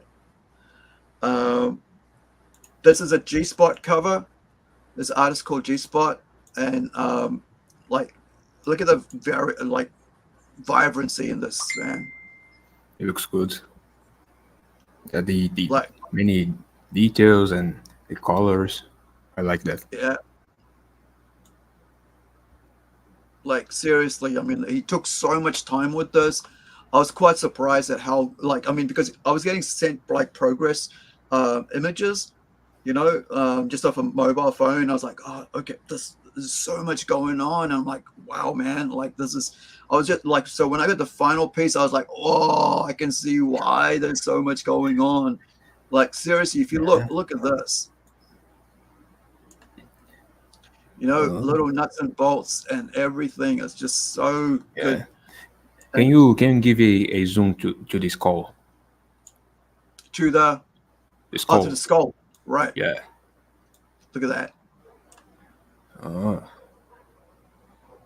Yeah, I like that. I gotta figure. I know I want to do a virgin cover of this, Louise, but I also want to do a foil of this, right? Like a limited run, just a G-Spot series, and I'll put that out as like a G-Spot variant set, because I'm trying to figure out how to really do something really good with this set compared to like this campaign for Robot Nation that I didn't do with like with the INCREDI-GIRL, right? Because, man, it's just so good. Like, seriously, there's this one, right? And then there's another one that's a variant of this, which is, let me just bring it up here. I think while I bring that up, I'm going to show you. I'm going to try to. I think Andrade. I'm sorry, not Andrade. Artex is trying to get in touch with me on Facebook, so I'll try to. I'll get you to talk about this artwork, and then I will, Louise. I will then come back and try to find. Where are we? Okay, so that's that one. Here we go. So this is another one, and this is the. So these haven't been shown. Oh no, we've got them back. We've got Artex back, so that's cool. I don't have to go run there. So now, if I remember right, so that was that one. Now there is this one.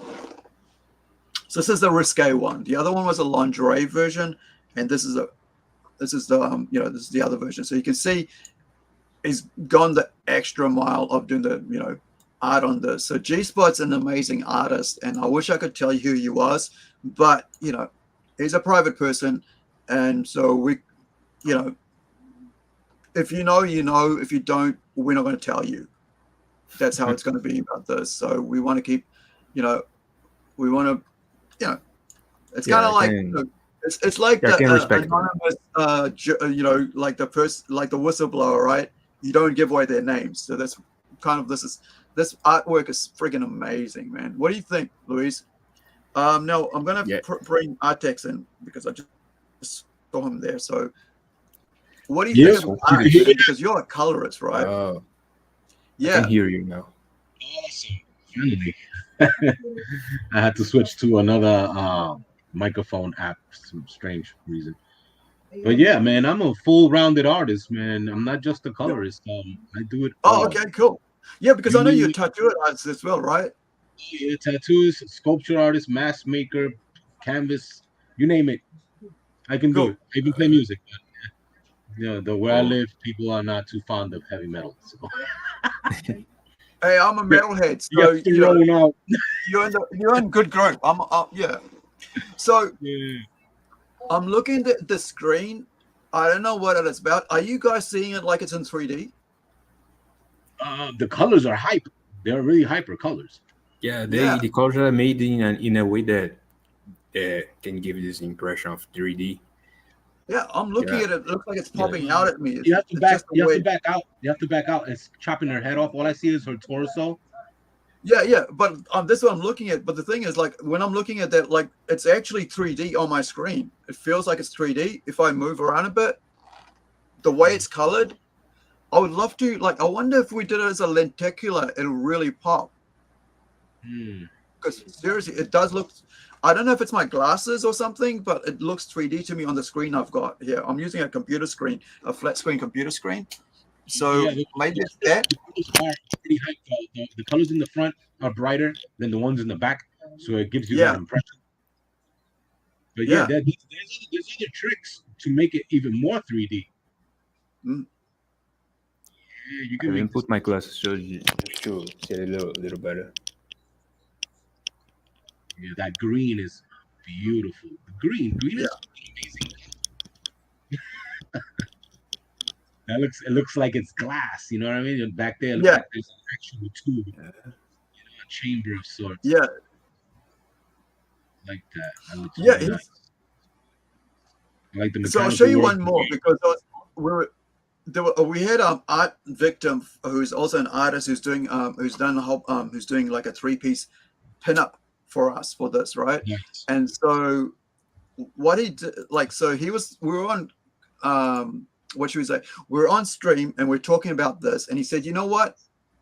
What you could do, and this is the one I was thinking about, like about the white cover. He said what you could do was like have the lingerie, because I showed the pencils of it because I got G-Spot sent me the pencils for the lingerie. I said, and I showed it to Art Victim because, well, why don't you do that where put that out as a cover, white cover, and have the artist or go and do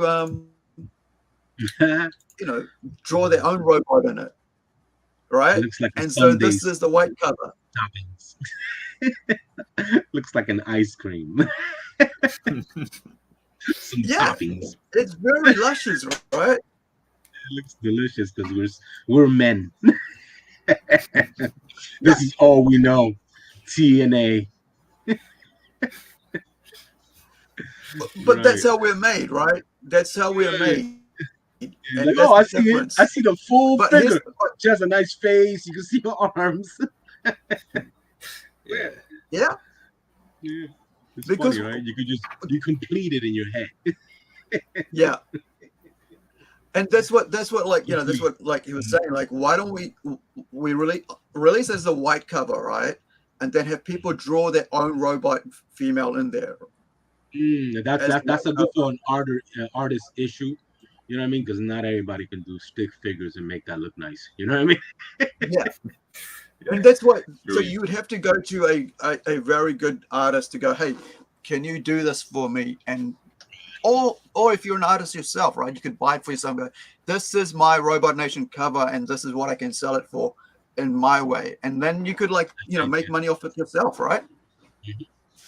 But maybe bring her more to the center instead of having her in that angle. Because that angle does work because it is enticing depending on what it was before. You know what I'm saying? But if you do center her, possibly maybe add some more leg or some gloves, more like the burlesque style gloves. That'll give her more impression that there's a body there. Because at a quick glance, any other kid would think, what the hell is that? You know what I mean? Well, it's not for kids, right?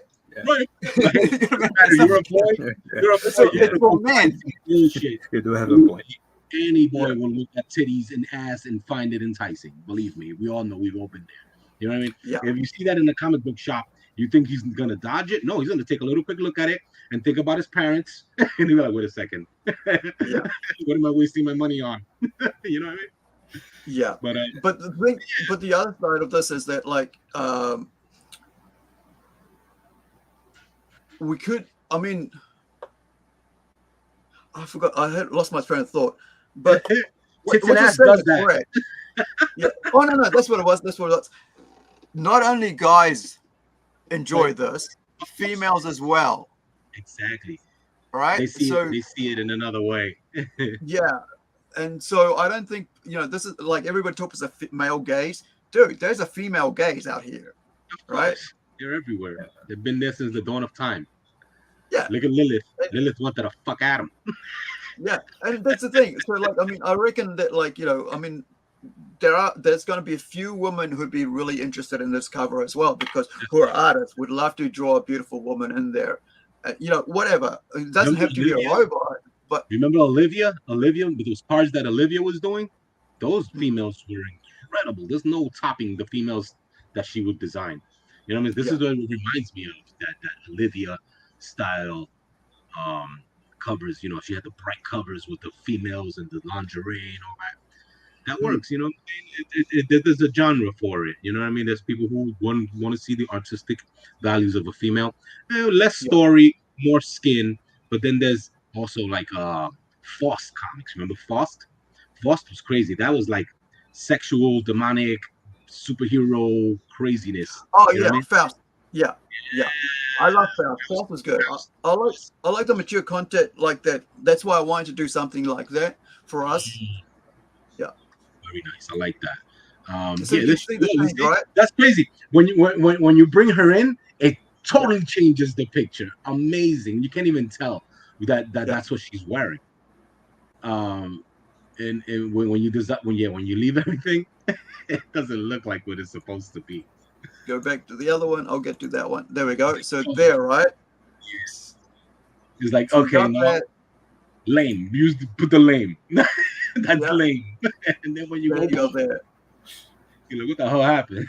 I love it. So that's what I'm going to do. I'm going to do a G-Spot variant cover set, all three of them. And so, that'll be a very particular set. And I think one of these, I don't know which one, but I'm going to definitely do a foil for one of them. Which one do you guys think should be foil? Artex, Luis? This one or this one? That's kind of difficult because you don't want to mess this one up. This one looks fine. I'm not saying it's going to mess it up, but I think the foil is not going to be too appealing on that hand. Okay. Yeah, so that hand is already. Yeah, I don't think the aluminum is going to rock right there, unless you're going to make an embossed comic where you could feel it, the embossing comic. But like this by itself looks phenomenal. The colors are already captivating. The other one that's just lingerie, maybe that one will look cool because then it'll make that pink look metallic. You know what I mean? And the white, it's just gonna. But then you can't draw on it. That's the thing, right? Then you won't be able to draw on it. Yeah, you're right. You're right. Maybe if you want a specific aluminum foil, make one that is suitable for aluminum foil. Something that has metallics, maybe the ship, maybe something UFO-ish. You know what I mean? Because here you could do the metallic to the metal wiring and all that other stuff. Maybe that partial foil. Yeah. Regular comic. You know what I'm saying? Maybe just do the foil on that area. But I don't know. Depends on the company. Can you pick and choose what you want foil? Well, that's what I did with the other one. So with the white cover with where was it? Like, let me just bring this up. So when I was doing the foil design for, let's get out of here, for INCREDI-GIRL, for the all ages comic book, right? When I did that one, when I picked a foil for this, it was, where's the white one? This one, the white is gone. It's all just red and black. Sorry, red and blue. That's all that was foil. But it costs way more, man, when you do particular colors. Yeah, it's way more expensive than doing the entire page. Yeah, it's cheaper to do the whole friggin' page. That's awkward. Yeah. And it took me forever to actually, design it particularly like that, so that, we could. You know the trick of what it is that they do to make that look foiled? Because if that's the case, you can just do it yourself. But maybe do a specific. Oh no, you gotta press it on. It's like. Have you done gold leaf before? Have you worked with gold leaf? Yes, definitely. Yeah, it's like that. Little pieces, and you gotta layer it. Or it depends if the machine does it all by itself. It's different. Yeah, so like they got to pick the particular color and they got to choose the color, and it's like this, only the red, and it's way more messy and takes longer, and that's why they charge more. Whereas you go, everything's foiled, then it's like, yep, this is it, and they don't have to choose. and so that's why it's cheaper to do all foil. So yeah, but you're not gonna have hundreds of copies of foil. You have to keep them rare. It is, it's going to be like, What I if reckon we- about 25, which is a minimum order for any, anything. I would do like a minimum order of 25 packs only of It'll be G-Spot. rare. It'll be a rare. Like if you only a winner or someone who actually pays for a foiled version. Yeah, well, the only way I wanted to do this was like, I want to do like his entire set. So that way you got only his, let me find, this is the one, right? So you got this. You got this, and you got this, right? And What so if the foil? Hey, what if the foil would just be on the white silver area? Yeah. So, but I do. It'll make it glow, right? Yeah. Yeah, it'll be her face and her. But that's the thing. He said that picking specific areas costs more than doing the entire page. Yeah. So I would probably just go do the whole page and like right? Yeah, might as well. It'll look crazy because that green is where it's at. Imagine that foiled out. You know what I mean? It'll look amazing. But the problem with that is like you won't get the tones. It would just be blob of green. Right. So you'd lose the beauty of the whole tones, and you won't be able to see the. Let me just bring it up here. You won't be able to see the really good, all this beautiful, shading and stuff with the color. The detail, the hyper detail, right? Yeah. So I mean, if you really want to do foils, the best way would be to just do something like this. Right. Right. It looks already foiled. Yeah. A high gloss copy, you'll see it. It'll look amazing. Yeah. Even high gloss is expensive. Yeah. So what I was thinking was expensive nowadays. Yeah, it just keeps getting dearer and dearer. So what I was thinking was with this, right? I'm sorry. I was going to ask you, what company is doing this? I haven't decided. There's two that's available to me, and I haven't decided which one. Because Print Ninja has a free catalog, and they also send you free samples of their comic books. They might send you a whole package with like 4, maybe 5 different styles of books that they do. And the page styles, the colors, the foil, the embossing, they send you a whole package for free. With that one, my package, they sent me with a ninja mask and a ninja sword pen. That was pretty cool, and it's free. You go on their site and they send you a free package where you get to see the paper style, the gloss, and everything. Check it out. It's called Print Ninja. Okay. So that's printninja.com. Let me bring that up and check, because this is, like I said, guys, this is not just a promotion. It's all about like letting you guys know about information out there as well. So, if you're, talking to creators, working through, processes of that and interviewing creators, as well as learning about other companies I've never heard of before, right? So that's pretty cool. So Print Ninja is out there. I did this on artithmeric.com. This is like part 1 and 2, and I also made a prestige where I put them both in one fat book. You know what I mean? So it's like 1 and 2 in 1, which is a good idea as well. Like if you end up having comics, you know what I'm saying? Where's the camera? Okay, right there. So that's a hardcover from Print Ninja. Not from Print Ninja. This is Artithmeric. All right.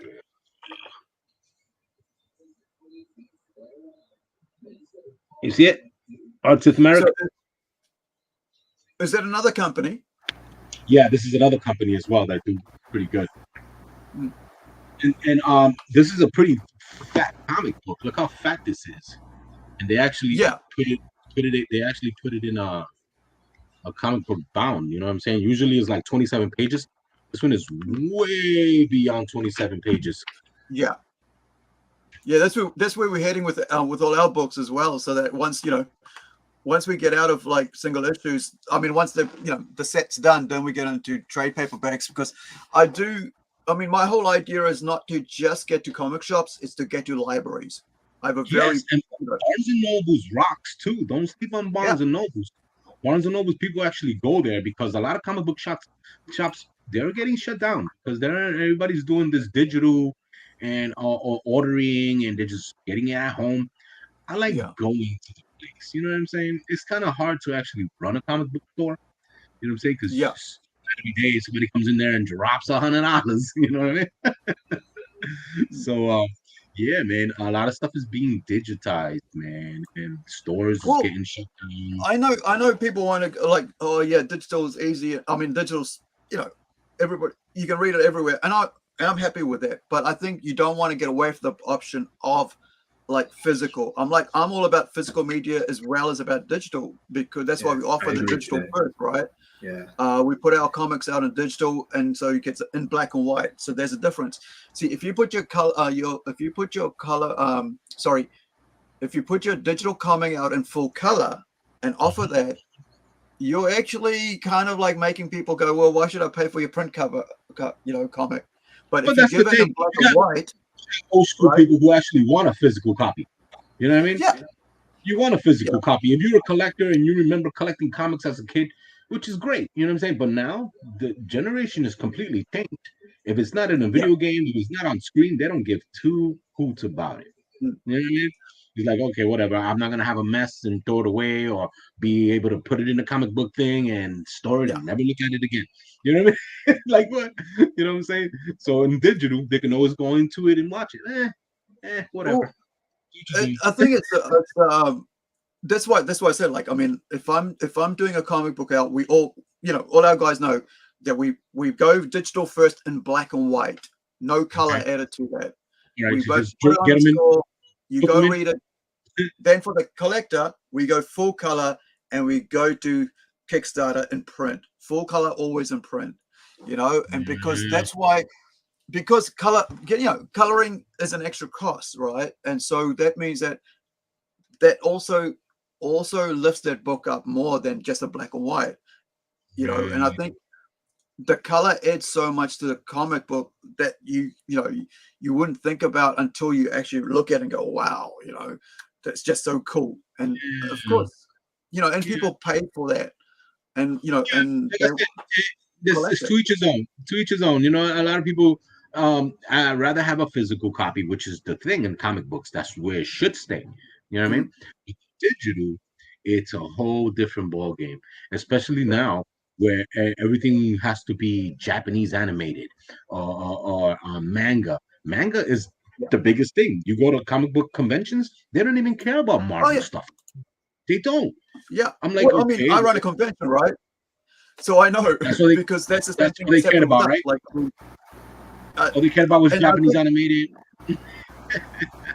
Yeah, that's true. I mean, from the most people that I terrible. They don't care about American.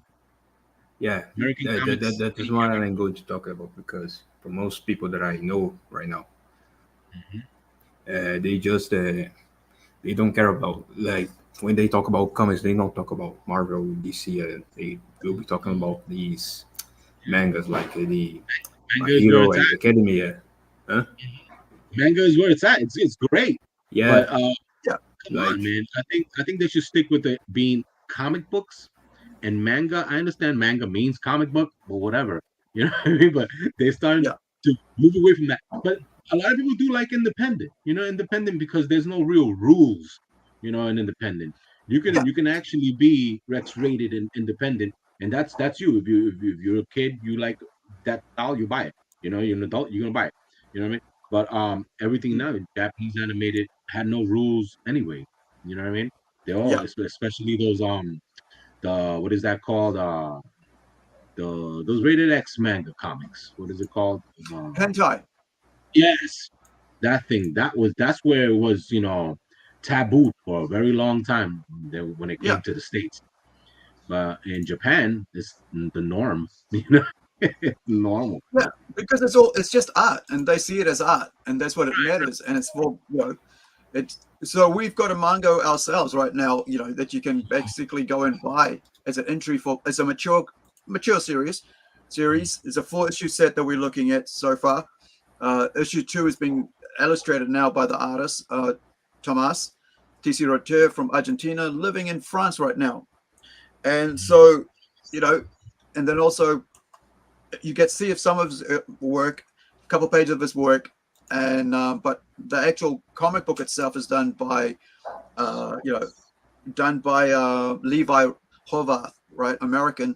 And so the first issue is done by them, but we're going to go back and do the entire work later on by Tomas. And so, yeah, I've been wanting to do manga for a while, and now I get to do that because we got, it's something so for anybody interested in the manga concept or whatever, the art form, we have one, right? And right now as an entry offer for a full comic book, right? 28 pages of art and 36 pages all up for $1.50 US, right? Very easy, quick, go and get a digital copy, download, and it's high quality. I just realized I got to change the size of the file. At the moment it's 300 meg. I should bring it down to 150. So you still get the quality, but it's not going to, destroy your Wi-Fi or your whatever hard drive because how much space. But yeah, so issue 2 is halfway through being done now. So within about another couple of weeks, issue 2 will be out. So do go check it out. I mean, like $1.50, you're not going to break an arm and a leg. It's $1.50 for a comic book. Yeah, with 28 pages. That's great. But yeah, man, these style of comic books, to me, I always seen that the covers are, they're great, mediocre, and the inside, it gotta be that person who wants to read it. You know what I'm saying? Because the art is not as pleasing as the cover. Come on, we all know this. You know what I mean? People, they make the comic book look as quick as possible, fun, little, cute, little, and then the story has to be compelling. If it's not compelling, it's not gonna make me want to turn the page. You know what I mean? Yeah. So basically, I see the artwork and I'll be like, this artwork looks a little, Then you start reading and you go, okay, so it's more about the story than the art. Yeah. There has to be a balance. There has to be a balance. And that's really why manga works so well, right? That's why manga works so well, is because of the storytelling.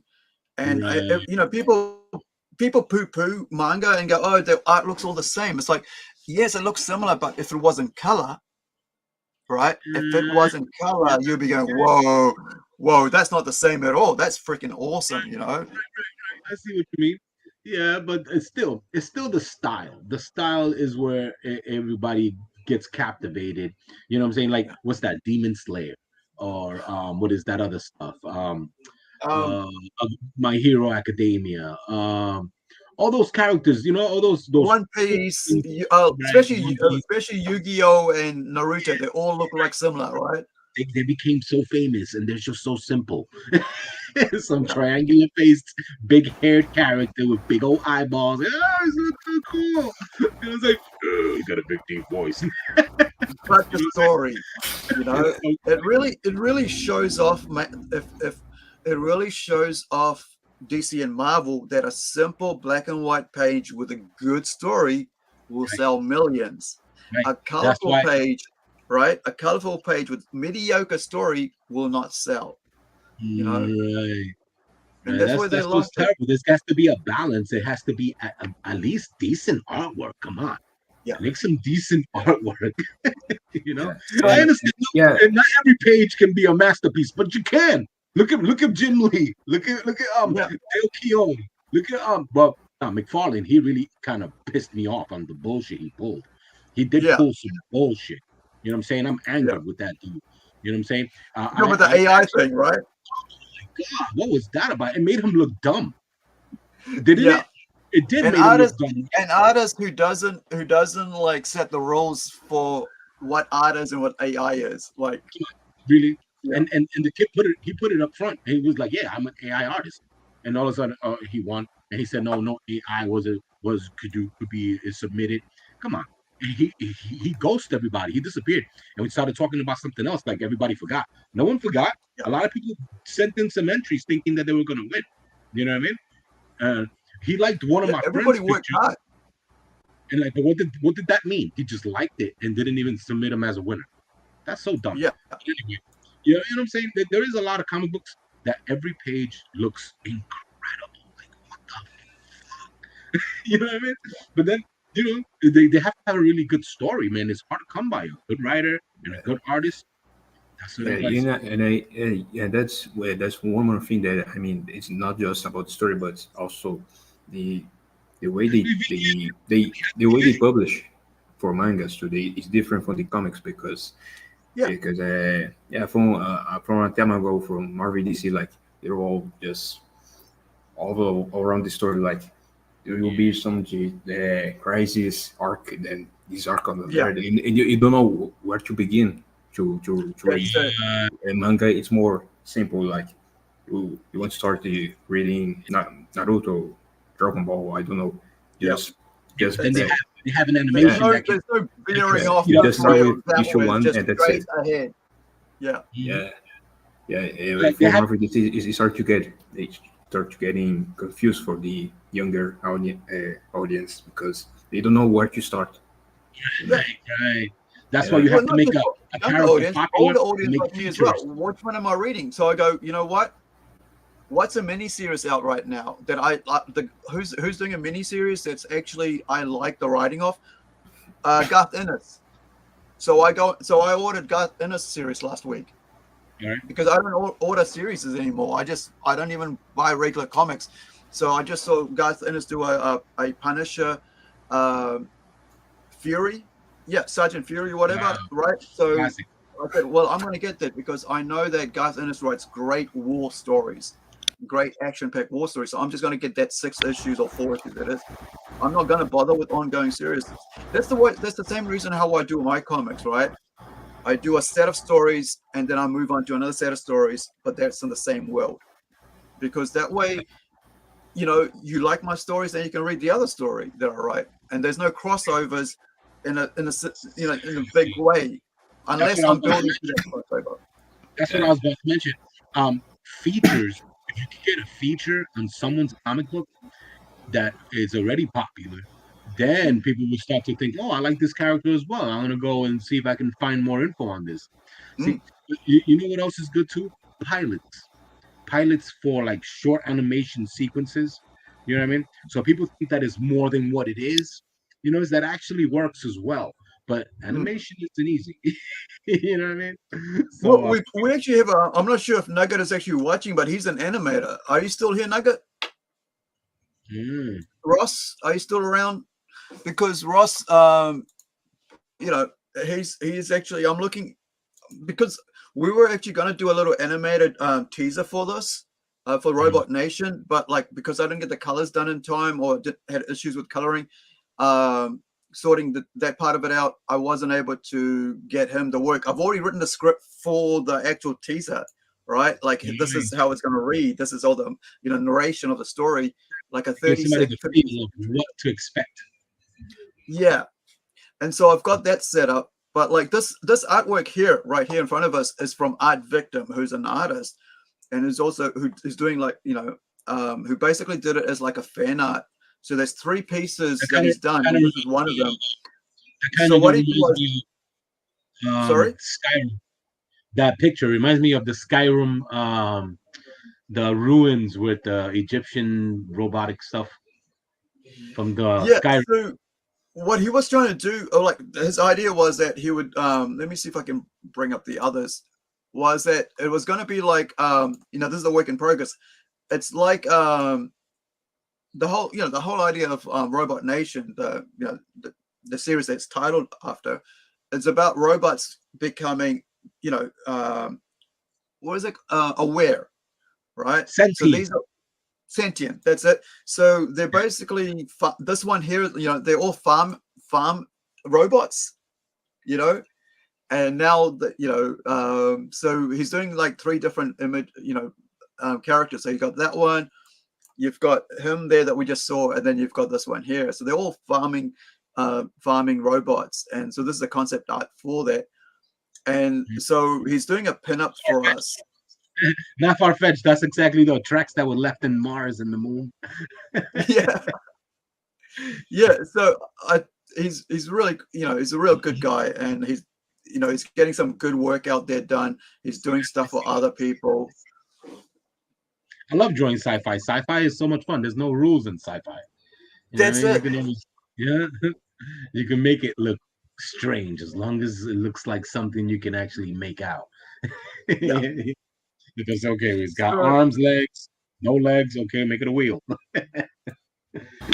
let me bring up some more art here. I'm going to show you some other covers. Ooh.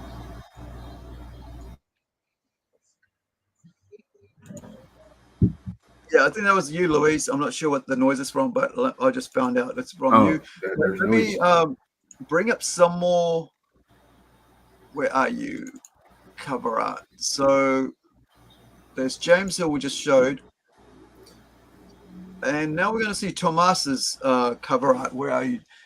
Here we go. So this is Tomas Retier. Finals. Is there any noise in my microphone? Yeah, it was sort of coming from you. It was like a It's rustling. probably my fan because it's really hot in here. So Oh, okay. yeah. Oh, good. Now which is the? Let me find the final. Where are you? Final cover B. Cover B. I think this is the one. Hopefully, this is the right one. But this is one of the other covers we're doing, which is for Robot Nation when we go to Kickstarter. This is done by Argentinian artist, who's our manga artist, right, on the Tortoise. So he's mocking them. Yeah. He's trying to get away with trying to be a yeah. I like that. That looks cool. He's trying to be a robot.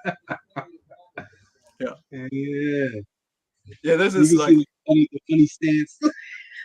I like that. I like that. That's freaking awesome. Look at the face. It reminds me of the Ed and Eddie. The design that they had. Oh, look at the teeth. That looks great. I love it. Love it.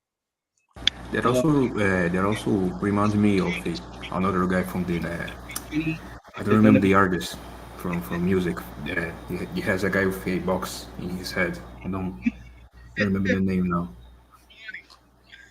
You're not thinking about like gorillas, are you? Is it gorillas? No, it's from another one. I think it's a DJ. I think it's Marshmallow. I don't know. I don't remember the name now, but it's reminding me of a guy. Oh, he's got the big head, right? Yeah, the big head. Who? I don't remember the name. I think it's Marshmallow. The name, the it's Marshmallow. Yeah. Arnold? Is it Arnold with the football head? No, Marshmallow. Like Nathaniel head. Marshmallow. Nathaniel should know. He's a music guy. Big old marshmallow head with the eyes and all that. Is the marshmallow head shape? Let me bring it up. Yeah. He also looks like Max because of the teeth. I like it. I want one of them box heads. I'm gonna make one. You know what else has a box head too? The Street Fighter RPG version of the Street Fighter 6. It's 6, right? Not 5. 5 is already done. Street Fighter 6. Have you seen Street Fighter 6 RPG? No? No. It's great. No, not yet. Yeah, they have box heads like that. They cover themselves so they won't be seen. Supposedly that's a thing in Japan as well. Yeah, maybe. I mean, the such many weird things in Japan. Yeah. I like it. What is it? The candy ravers? Those girls that look like candy. Yeah. And stuff sticking out of that thing. I see. Yeah, that big old. That's what you're talking about, right? Yeah, that's the one. Yeah, there's a couple different ones with the marshmallow head. Yeah, that's what I was thinking. I was thinking of Dead Mouse. Yeah. Yeah. I was thinking of Dead Mouse. Yeah, the eyes are different. You know, they're circles. These are X's. Dead Mouse. It also I think he'd be cool if they made like a little orangey burnt stain on the one top of his corner of his head, so it'll have a reason why his eyes are X'd out. You know, like a roasted marshmallow. You know what I'm saying? Right. But the cardboard box is So the best, man. You let should make me a cardboard box and have it as a prop, or something for a winner or a tier. Get a cardboard box and make those little circles with the teeth on it. I think that'll be awesome. Yeah. It'll be a storage box as well. You can put your comic. There's so much things you can do with it, right? Like in actually, like I mean, if you oh wow! It also reminded me of another guy who I sent the link here for you to see. I like this. I like this the is, silhouette Dead style. Mouse. It's easy and effective. It has a Lion King look to it, though. Looks like Simba. I mean, not saying Pumbaa, but it's not some bloody lion. Hey, wait, it is like a Lion King thing with the two kids. That's the Temple Twins, right? Yeah. I like it. Isn't there a video game like that? Yeah, there's quite a few now, like with the 2D sort of look for it. Yeah, I'm there's trying like to a bring video up game this that image looks like that this. It looks like Limbo. where is it? So there's this. I like that, man. Is It's this one? No, nightmarish it's this one. and cute So at the same time. where is? I like this. You know who did this? I'm trying to get the Dead Mouse. So this is this image here is one that Louise just sent. So this is what he was thinking about here, right? That's the wrong size. What kind of? Yeah, that's another one that You that find I a found. bigger size of that. Yeah, I think I can. Box heads. Well, if you go to Street Fighter RPG box heads, it'll show you as well. Here we go. So this is hopefully the right large size. So Shufflebot is the name of it. Party Rock. Oh, because of the way the dancing. That one. That one. I like it. It's so simple, right? Yeah. What was it called that you were saying was RPG for? Was it Street Fighter? Yeah.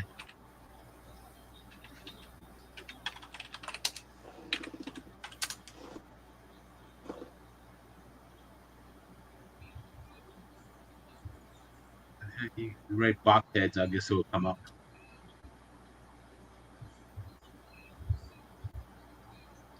Street Fighter RPG 6. Yeah, Street Fighter 6. Oh, is it 6? Is it? Yeah.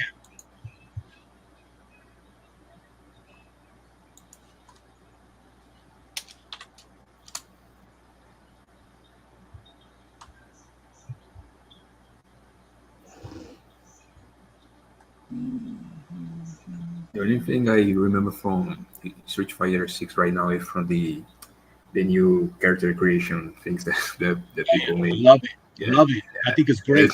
It's really yeah, I made actual Popeye with it. I made him look just like Popeye. And that right there, it's, you know what I'm saying? You can actually mold the way you want your character to look. Yeah. I saw many guys from YouTube doing it, but yeah, real nice. It looks fun. Yeah. They're doing that now with the Tekken 8, but you can't really change the body structure more than the clothing. You know what I'm saying? Yeah. But that's Street Fighter 6 now. There goes one of the box heads, but they're just different. There's this one, they have matching colors on the clothing. But yeah, see them? Yeah. Yeah. It's similar.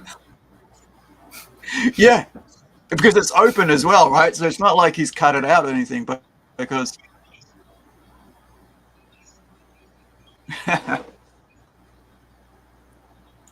yeah. It's a great game, though. It's a great Yeah. game. The new character now is they're putting in Akuma Right. So coming out this month. So this is the one that I colored myself, just with flat colors, nothing, major, because just give I like it it. a real nice cartoony look. It looks retro. Yeah.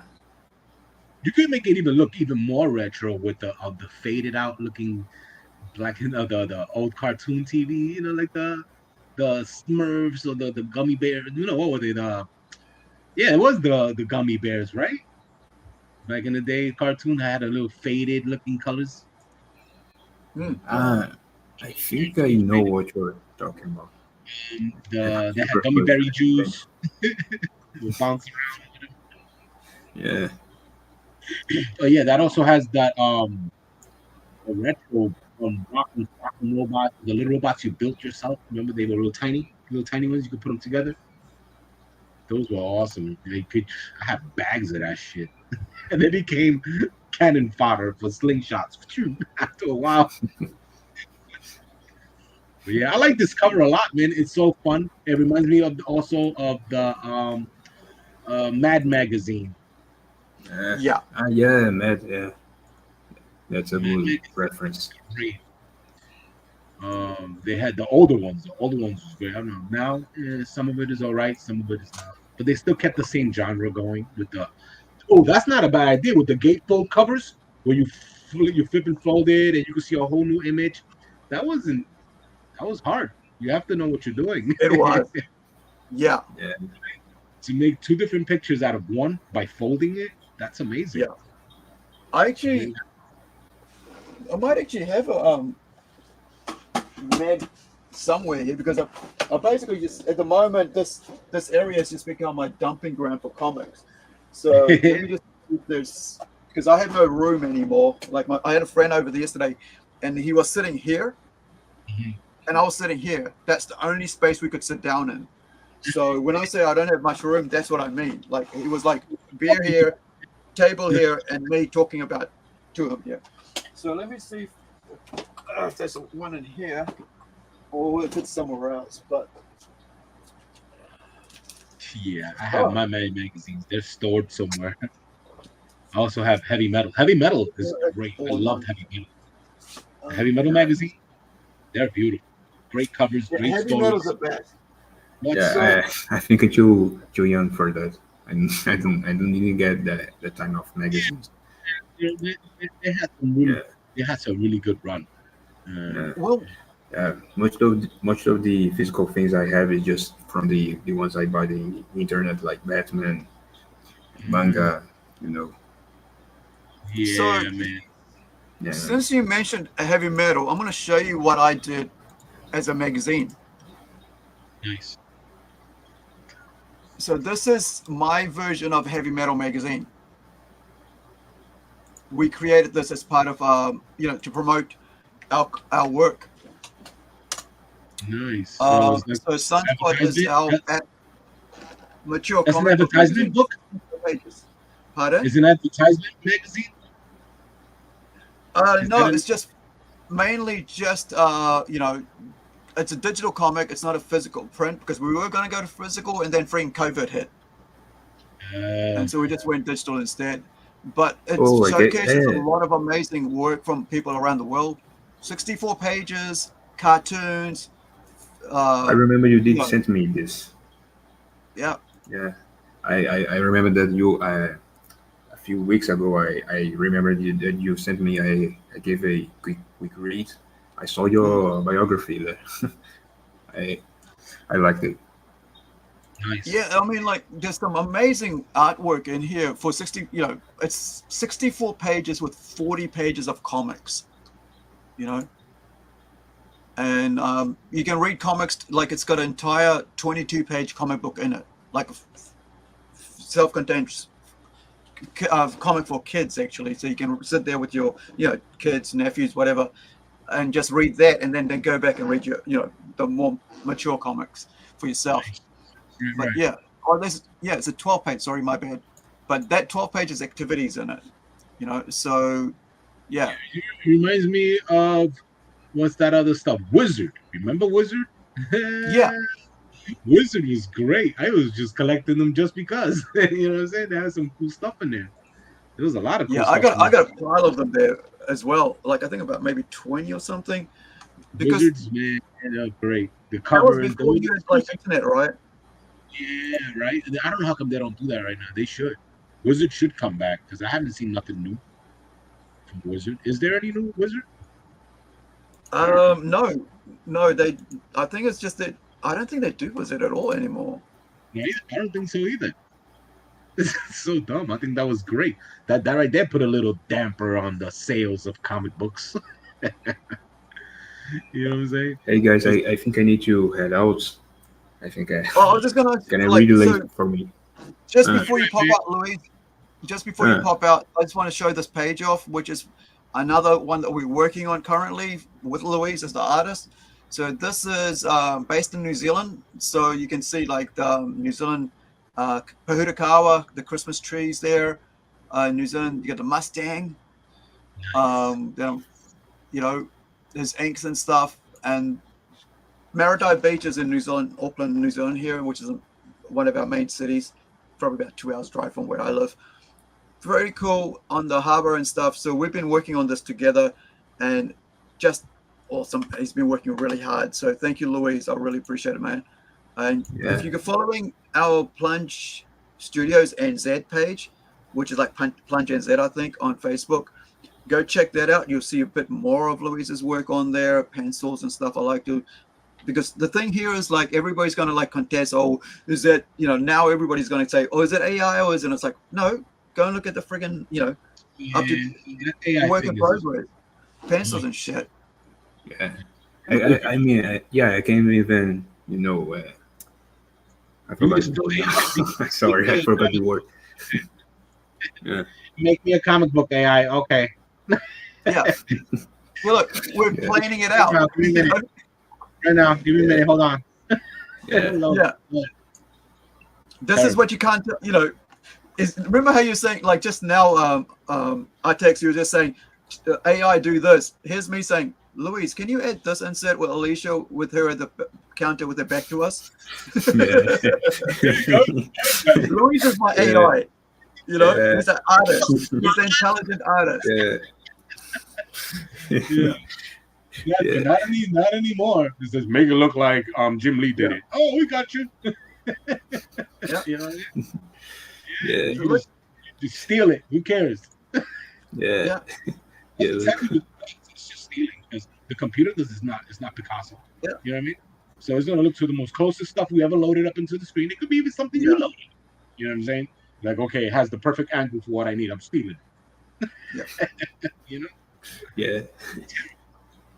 So I mean, this is you know, this is Louise working on it, and I'm going, okay, you know, let's plan a bit more, and so we basically planned 2 issues at the same time, and like just switching things around. Like you imagine trying to tell the friggin' AI to, okay, I want this over here because for this reason alone, and AI is going to give you some fucking six-fingered thing with the leg behind the right leg behind the left leg, you know, and it's like coming through and like they're notorious for that. Yeah, and all I can say is cut and paste here, and then get Louise to go and do it because he's so talented, right? That's why I say intelligent artist, you know. And so I think this is something that he did that.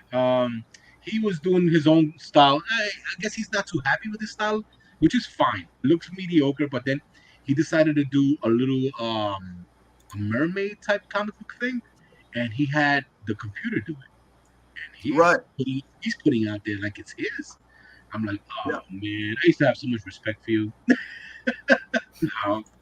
Now I know that you just want to just make that quick buck unnecessarily. Anybody could do that. Come on, stop it. Yeah. Because if that's the case, why would I even bother to buy your comic? I could just tell you, hey, make me a copy of that. I think that's something, you know, and like here, look, this is us planning this pages, right? Why are we doing things the way it does, right? And instructions and stuff, and working out why that fence has to be that way, why this fence has to be this way, you know, what the back alley is and stuff. And you know, I think this is what people like don't understand about artists and art and creativity, and then just putting it in AI code. You know, like 2 words, or make it look like Jim Lee. Right. Yeah. Yeah. You know, Gotcha. character design, man. Look, Prince Antonio. You know, Alicia. That's crazy. You know, and working out the colors, and I'm you know, we're working out with us, what is her fashion look, right? Who is she, right? So she's Italian. How does the Italian friggin' dress, right?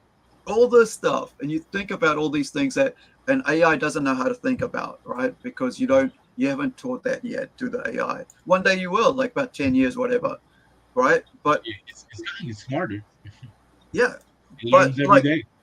it's so much quicker with just an artist who's, Well, it is. But then again, people want now, and due dates and stuff like that.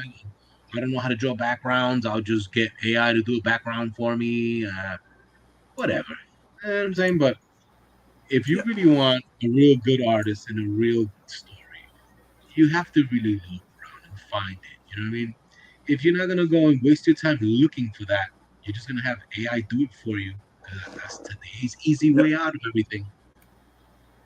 To each his own. We have to embrace it now because we cannot stop. Anymore. Nathaniel, that's work in progress. So that's why you get stuff like that. Like, what's going on with that? So yeah. They're just instructions a little bit. When we get to it, like, you know, yeah. It is funny. That's like, why it's an A. Look, it's actually an A, not an E. It's funny because it's funny because I didn't notice that before, because here in Brazil it's spelled like that, so I didn't notice. Yeah. Here in Brazil, like for you guys, it's probably pizzeria, but here is with A. So I didn't, but I. Not a big deal. I didn't notice. Not a big deal. Pizza's pizza. Pizza. Pizza. Pizzeria. Yeah. It's a pizza for the rear. I don't know. It's a piece of ass. That's what pizzeria. I don't know what it was. There you go. He didn't know that. Yeah. But yeah, man, that AI is gonna rule the nation.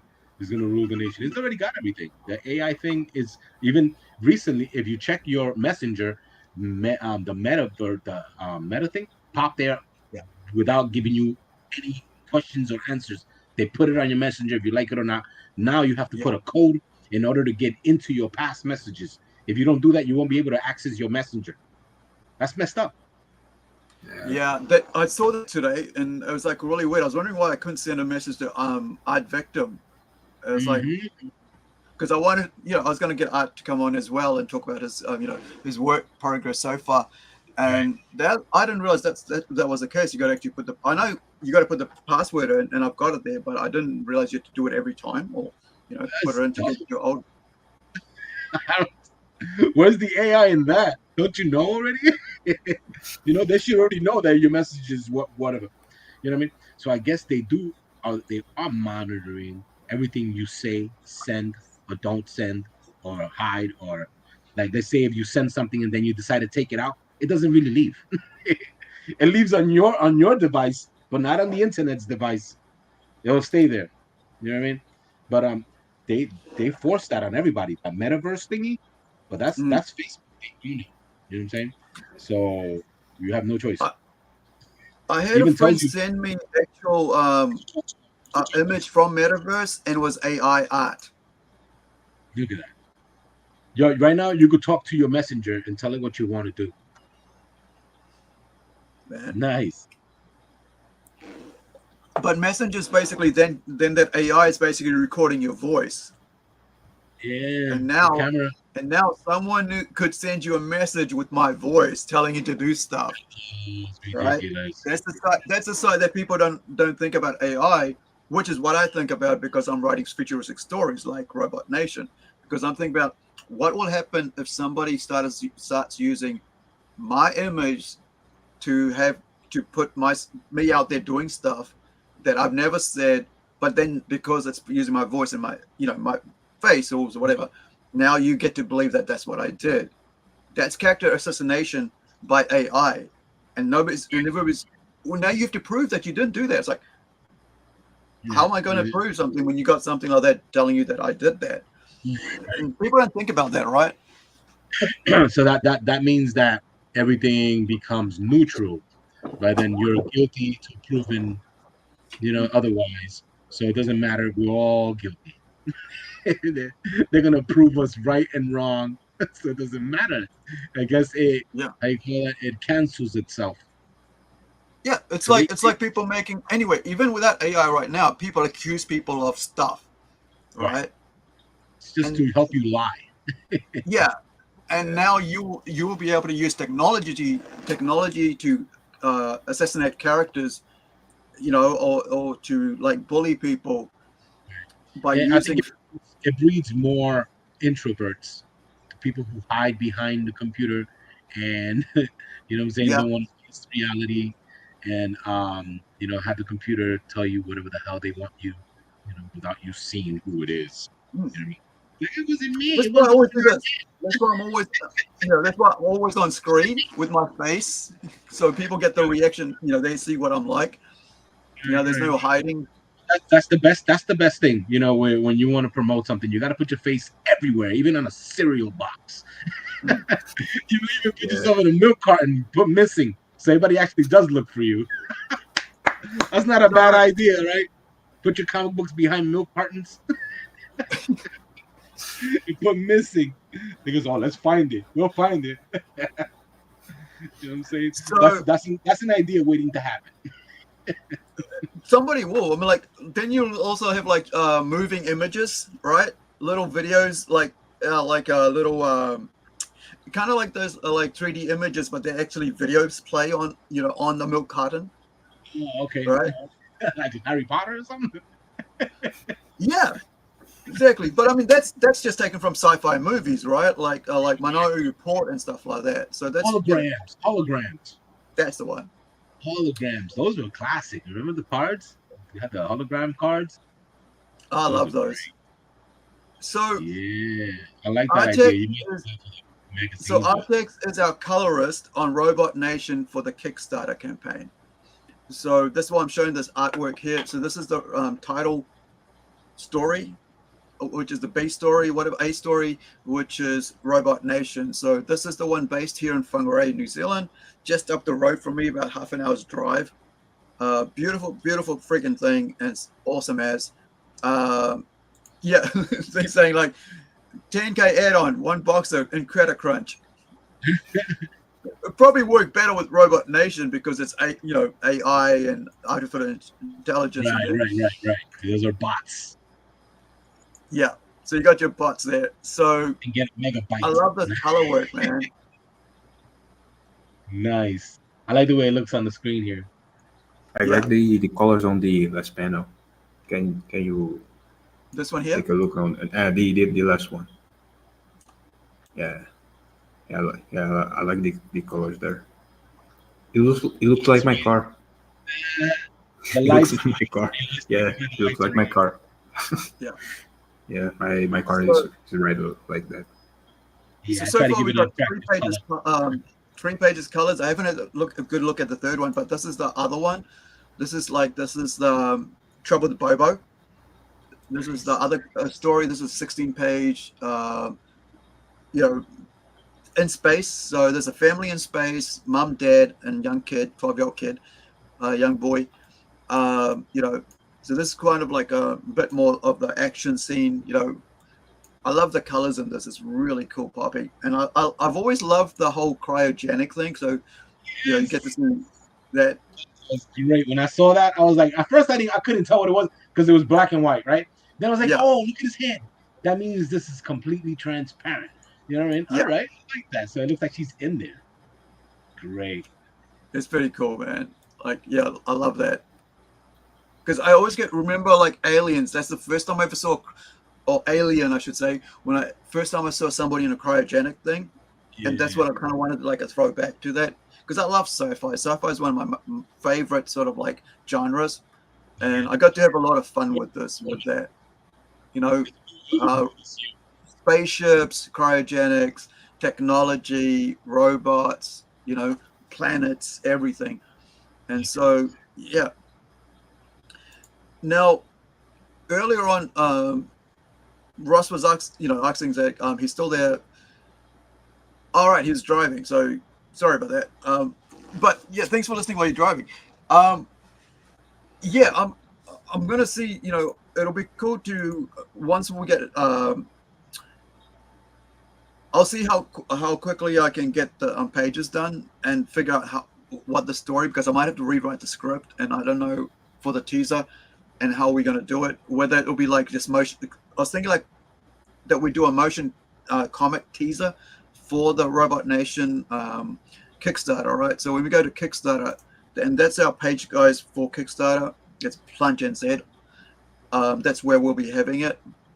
And now getting, thanks to Greg Harms, by the way, getting Artex involved with us, because I said to him, look, lost a colorist. I need someone. Can you, do you know anybody? Or I know he himself was quite busy, so he said, okay, I'll get, try Artex out, Edwin out, and we'll see how it goes. And like, yeah, I was like, yeah, this worked. This, I love the color work, because like with everybody that works with us, I always look at their work and see if it fits, and it fit really well. As you can see, that was really cool.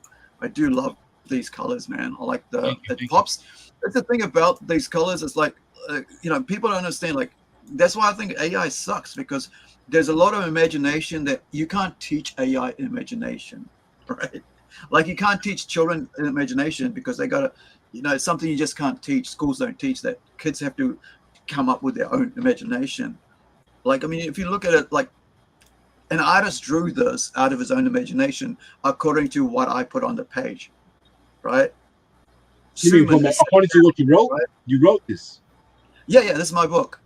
Okay, so whatever you wrote, someone else visualized it in their mind. Right. Yeah. And that's how it came on the, that's how it ends up on the paper.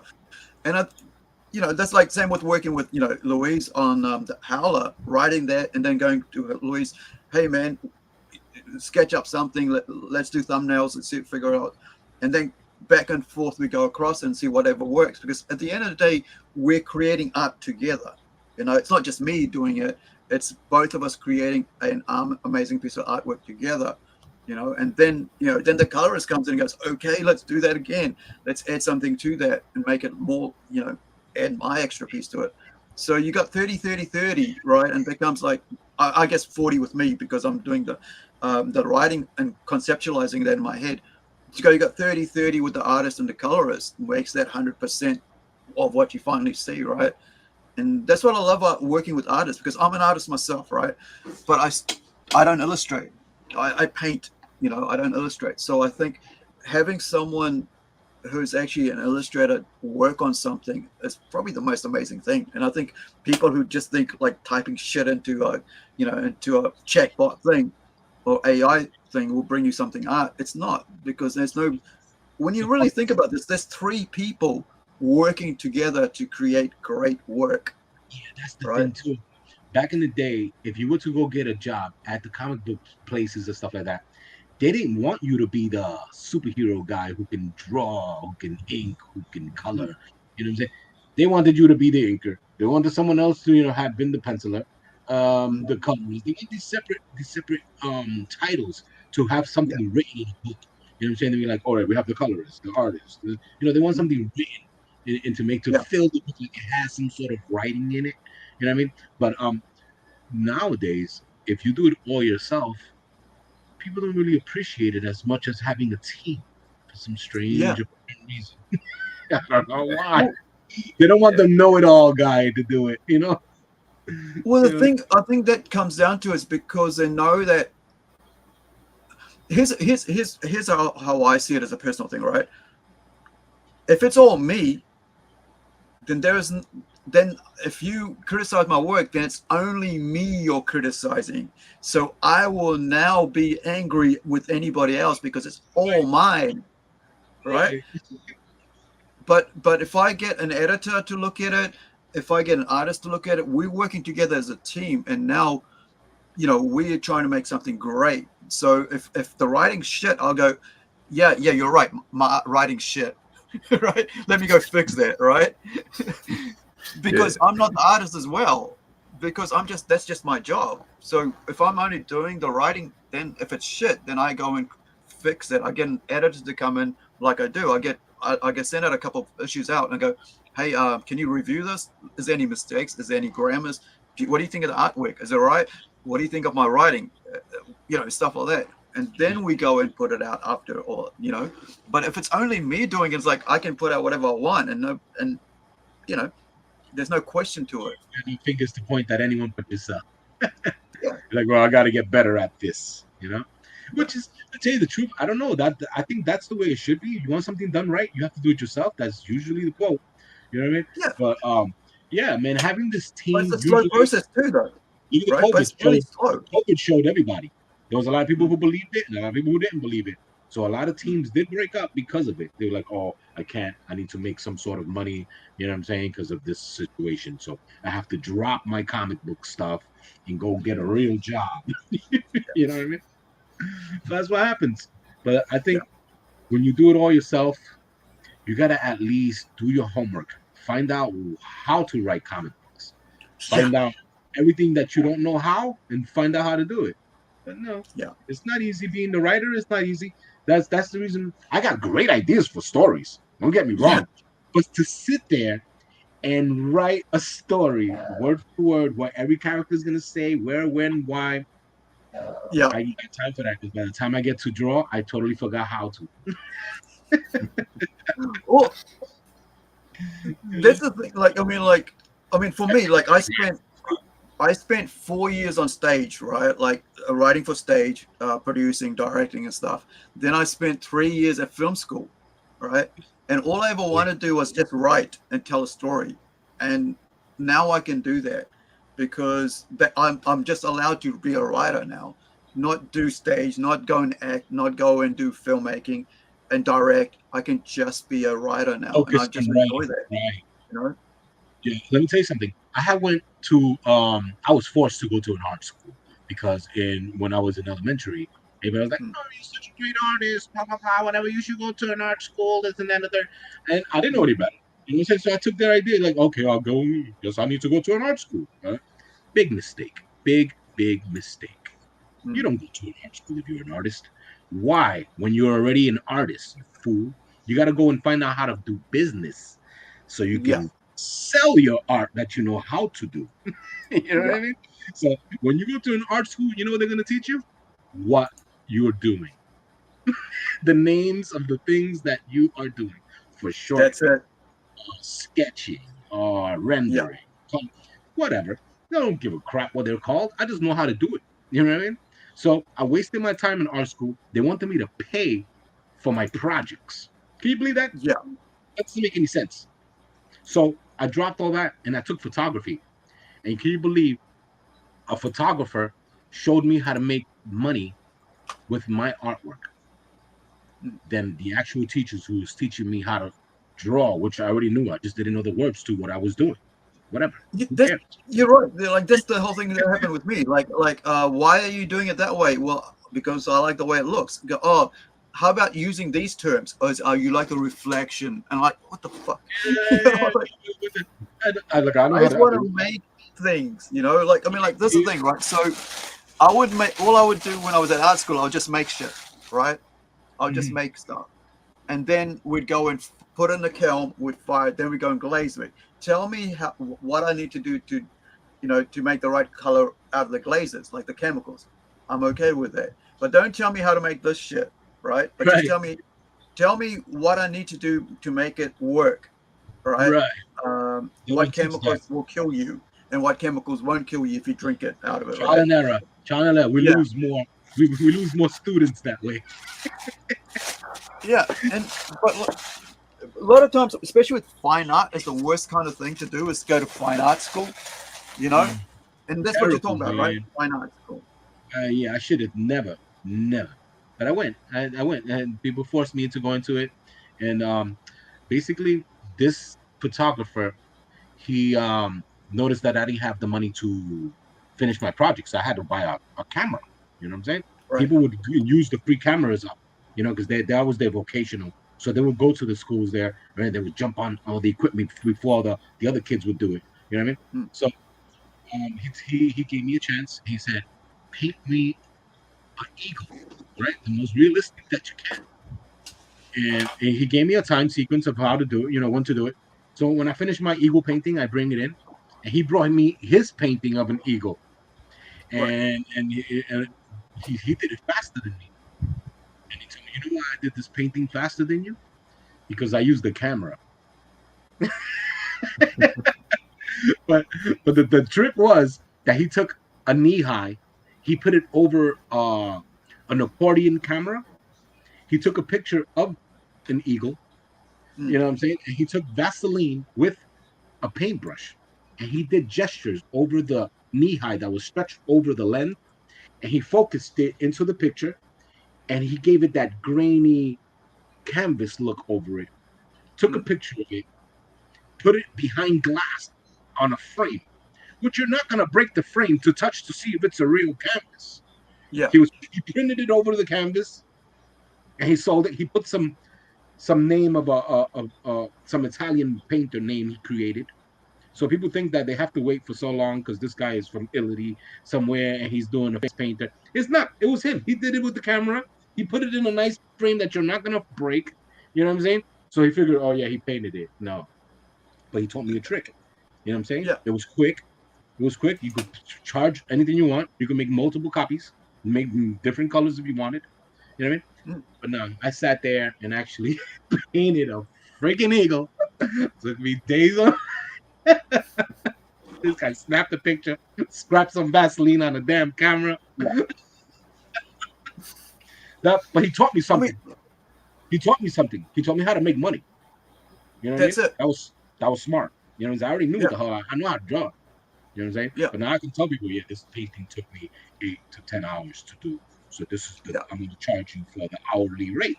You know what I'm saying? But whatever. But that was his early AI idea. To tell you the truth, that was just brilliant. You know what I mean? Yeah. But the other teachers, they didn't teach me shit. They didn't teach me anything. A photographer taught me more.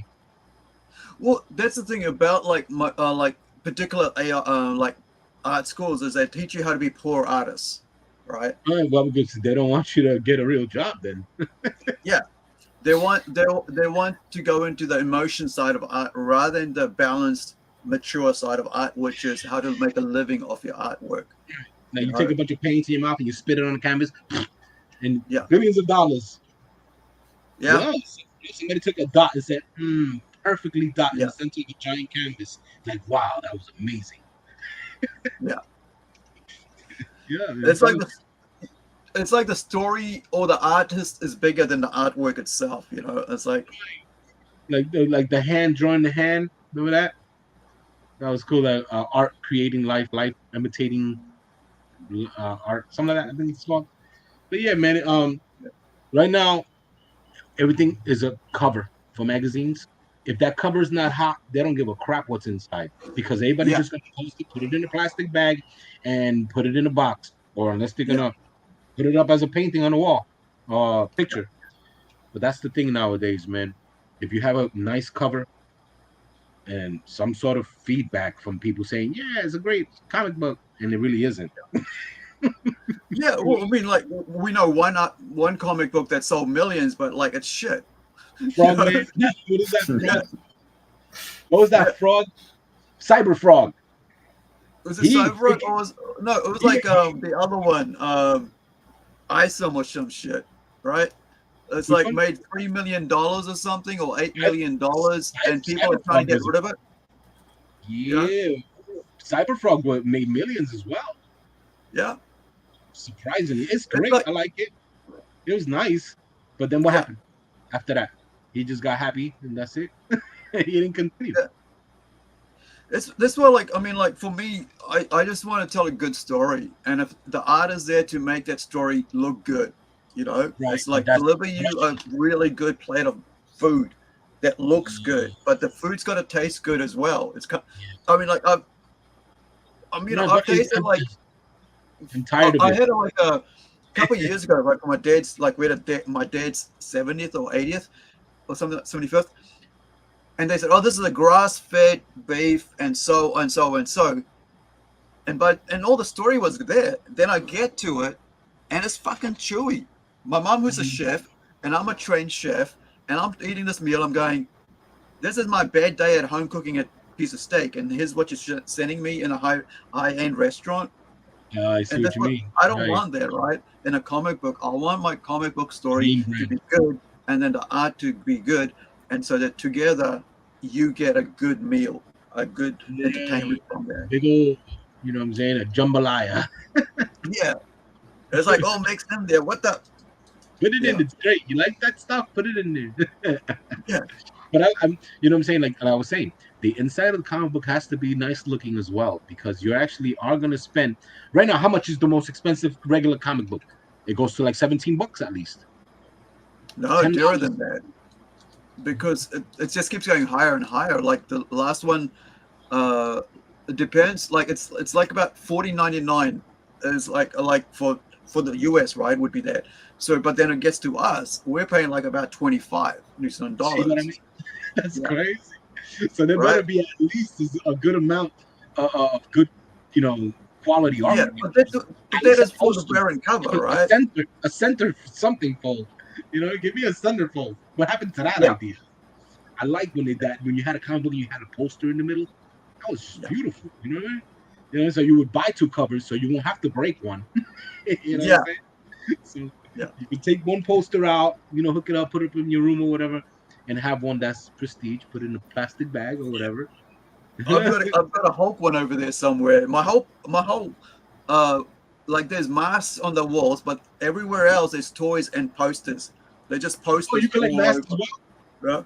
You collect masks as well? So do I, man. I got a bunch of them. I even make them. I mean, you know, you've got, what is it? Let me show you. Like, so, oh, not that one. So, there, right? Floor to ceiling of toys, right? Artwork. So it's just no friggin' room. You know, also the cupboard doors have got toys and masks on it. Nice. You know? So yeah, it's crazy. Like, yeah, I mean, like, but it's just, you know, it's the life, right? It's the life of a comic person, creator, stories. You're surrounded by stuff you love, right? You're geek, you like it or not. Yeah. So we're coming up to about 3 hours, so I'm going to shut it down here, guys. Louise, thank you. You were going to leave in about half an hour ago, but I do appreciate you. Yeah. Anyway, I was just talking that I need to leave because it's really late here and right now. It's almost midnight for me. Right? And I'm already getting sleepy here. Yeah. Just all right, guys. I gotta say I also gotta say that if it seems like I didn't say much, is also because I usually don't feel much confident in speaking English because it's not my native language and everything. I mean, I can understand all of you, but for me to speak, huh? I understand that you understand because, or else you wouldn't have been in the room. Yeah. Yeah. Not to understand another language. Yeah. So it's something. So do not feel astray. You know what I'm saying? I can actually speak Spanish very well. I'm Puerto Rican. Right now. Puerto Rico. Yeah, that's cool. I mean, that would be nice for me if I also spoke Spanish because I don't speak Spanish. Just certain words is understandable in Brazilian. Yeah, it's close. Yeah. We like cafe, right? Yeah, cafe. Yeah, yeah, cafe. It's the same. Yeah. Okay, we all like cafe. Yeah. There you go. Cafe. Yeah, cafe. Yeah. So yeah. All right. That's what bonds us together. The coffee. Yeah, Or food. Food and coffee. You know. Yeah. Awesome. All right, man. I'm glad I made it. You know what I'm saying? Got to meet you guys. And basically, let's keep doing, man. Let's keep this comic book stuff alive, man, because it's Yeah, not man. easy. It's not easy. I understand. A lot of groups get together and a lot of groups break. There's a lot of haters in this company, if you like it or not. Yeah. You know what I'm saying? There's always one asshole. Yeah, that's like with the guys that I'm working with. I'm always like, we're talking all the time, every time, like almost daily, to be honest. Like we're in conversation daily, which is what I love because I don't get out much, right? Because I don't really care for out there either. I have a health issue, so I don't get out much. The way I enjoy my life and socializing by talking to artists and to you guys on here, and I find that very helpful for me, right? And also Nathaniel, by the way, do check out Nathaniel's channel, man. The guy plays some amazing music. He does secret. You're a musician? He does secret spins on vinyls. So he's doing Astro Man at the moment, which is I think got inspired by the Robot Nation thing. So I think that's what he mentioned. But thank you, Nathaniel. Really, man, I can't. Yeah, I would love to have you on here talking about your collection soon. Maybe another week, maybe next week. I think it is. We can have you on a toy show. By the way, also, Artex, you do sculptures, right, and stuff as well. Yeah, I do. The thing is that right now is the space for it. I don't have the space for it anymore. But I just when I do it, it's sporadic. You know what I'm saying? Because it's a little costly. You have to get the equipment to do that. You know what I mean? And sometimes when business is slow, I like to have something that I can make copies of, and people would actually like it and buy it, or if they don't want to buy it, sometimes I give stuff for free for people who can enjoy my artwork. You know what I'm saying? They'll show it to someone else. That's the idea too, man. Being in love with money usually gets you into a hot mess. You end up not getting money. You know what I mean? Money will come to you. Money will come to you if you really are. If you are worth it, it'll show. You know what I mean? Yeah. It'll show in your work. People won't be afraid of throwing money at you. You know what I mean? Like, oh, this guy is worth it. But yeah, I do sculptures for like full head masks. You know what I mean? So it's not easy. I need room for it. When I used to have the room, I would do it on a constant basis. But now I do it in parts. You know what I'm saying? Like one day I'll do one part, do the cleanup. The cleanup is the terrible. You know what I'm saying? But yeah. Well, I mean, the reason I mention is I would love to have just me and you talking about that side of things, because I like to I do it like a sort of like a conversation with. So I'd love to do a conversation with a sculpture, all right? And that'll be pretty cool to do, like just a one-on-one conversation about that. Awesome. I use resin. I sculpture on resin on a Ed head. I use the Ed head form, and I use the monster clay, and I sculpture. Matter of fact, I can show you which one I'm working on now, which is sure the Stranger Things Vecna.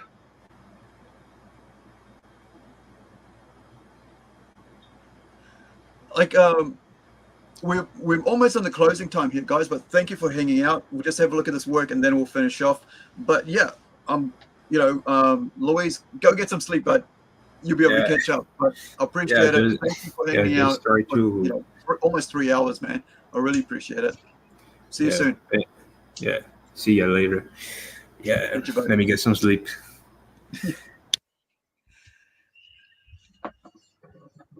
Now, so as we finish up, Artex is going to show us a bit of my sculpture, and then we're actually going to do a one-on-one conversation with him in the coming weeks, because he's come on board as one of our colorists for our Robot Nation comic book. So I'm quite excited. But that is, whoa, isn't that freaking Swamp Thing? It looks like Swamp Thing at the moment, but it's because it's just all one base color. No, it's not Swamp Thing. It's something else. I know this. I know the face. I just can't remember what it is. It's Vecna from Stranger Things. Right. Wait, is it what season is that from? Because I haven't seen the last season.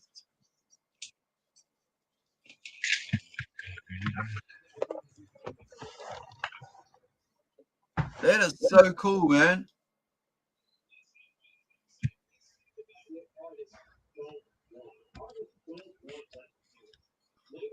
How is that? That's awesome. So, do you like?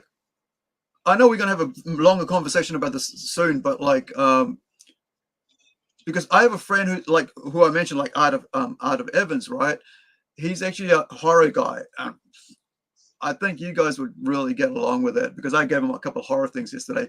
But yeah, that is so cool, dude. Thank you. Yeah, I see your Mike Myers in the back there. Yeah. I did the full. I had bought that empty shell, and I put all the details and painted. You got Saw there. You got what's his name? Nightmare on Elm Street, Freddy. Oh, that's so cool. So you touched it up? No, I did the entire thing. Oh wow! Even the hair. Wicked. I got this blank, and I added everything. Redid everything. But it looked whack. You know what I'm saying? How to give you the factory version. Yeah. Sweet, man. So yeah, let's have a really cool one-on-one conversation about that in the next couple of weeks when you're free. But like, yeah, I mean, I'll actually try to have Shane on so that you guys can talk about horror characters and everything as well. I think that'll be a great conversation. Definitely. Yeah. Awesome. All right. Thank you guys for joining us on this, What's Cooking show with, about our characters, about our comic books, especially for Plunge Comics. So INCREDI-GIRL got, INCREDI-GIRL #1, Volume 1 got fulfilled, has been sent out. So it'll be arriving in everybody's mails in the next couple of weeks, depending where you are, right? Also, we're taking Robot Nation #1 to Kickstarter, and I have to set that up now. We've got everything on the way, kind of getting there with what I'm doing with that. So let me just show you what I've gotten so far. But closer to the end of the month, once I get everything in, all the quotes and everything, all the art set up, extra pages added to the comic book that you won't get in the PDF, like the digital version, because it's full color. It's standalone comic, and we're looking at it at $4,000, right? And so because it's gonna be such a cool thing, I mean, full color, right, compared to digital. Lots of amazing variant covers. It's a mature comic book, so you're gonna have like variant covers, foil covers. We're actually looking at doing like a special art cover set. So there's an artist who's done about 3 covers. We're going to look at doing that as a special cover set, and also pinups, maybe cards at the moment. Kind of like thinking yes or no, or how far we go with it. But this is about a 40-page comic book, full color, amazing work from Italian artist Francesco 40, Conti. 40 pages is like 20, right? No. 40 actual pages. So you mean like front and back? Yeah, folded. Yeah. Because so one page is 2 pages. Yeah. So it's actually 40 pages of art. So it'll be, you're talking about 44 pages. So it's around about divided by 4 kind of thing. So about 10 pages folded, Right. It's almost double the size of a normal comic book. Yeah. My friend Manny, Manuel Soto. He's I grew up with him since we were kids. He's also a great artist. We're gonna do a cover for you as well. Okay. Greg Harms also he had asked me to tell you if he was interested in that.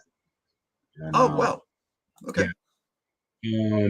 Just tell us what you want on a cover, and we'll come up with it. Okay. Excellent, man. Thank you so much.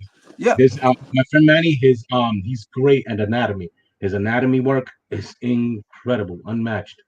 Yeah, if you want something by him or a combination of both our works, we can do that for you. Okay, I'll try to yeah. Now there's another hurdle I got to kind of work through. It's like, okay, what's, you know, but yeah, give me some time to think about it, and I'll see what I can work up. Thank you for that. I really appreciate it, Dex, and thank you guys for watching.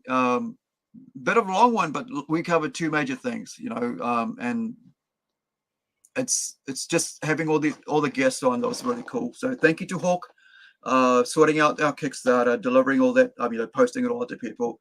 Thank you for Luis for coming up and talking about, you know, his work as well with Howler. Artex, man, thank you. First time talking with you, you know. Then usually I actually talk to, you know, with the artist first before we actually go, yeah, let's do artwork together, you know. But we didn't do that. We just went, yeah, okay, do that. And they're like, but so it's great to finally meet you in person and converse with you. And it's just Greg Harms told me he was a cool dude, so I took his word for it. same thing. Like I was like, yeah, Greg said it, so let's go, you know.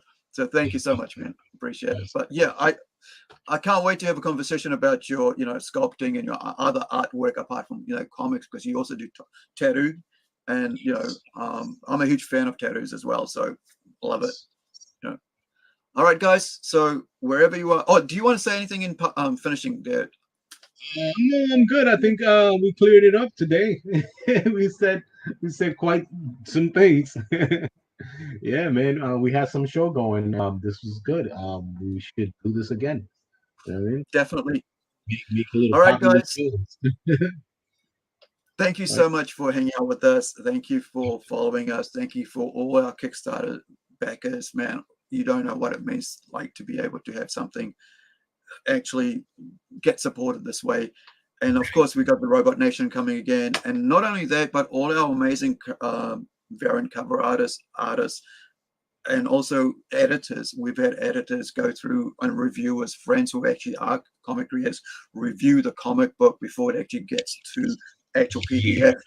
You know, so proofreaders as well. Yeah, big team. So thank you, everybody. Wherever you are, be well, be safe, have a good day, good evening, good morning. As I always say, if you've got a loved one close by, you know, give them a hug and a kiss. Let them know that you care. Let them know that they're loved. And if they're, you know, because you don't know who needs that right now. And if you don't have someone close by, and that, you know, let them know you got freaking social media, man, phone, call them up, whatever way you do it, whatever you want to show you care and concern, do that. Like I said, you don't know who needs that right now, and it might be your word that like helps them today. So be well and have a good day, and you know, find something cool and do that. And you know, there's so much to appreciate out there. Check out indie comics, check out our website, risingsuncomics.com, and you can get the shop, you know, get to that. The links are in the chat for all that. For wherever you are, be well. Ka kite anō. We'll see you next time. All right.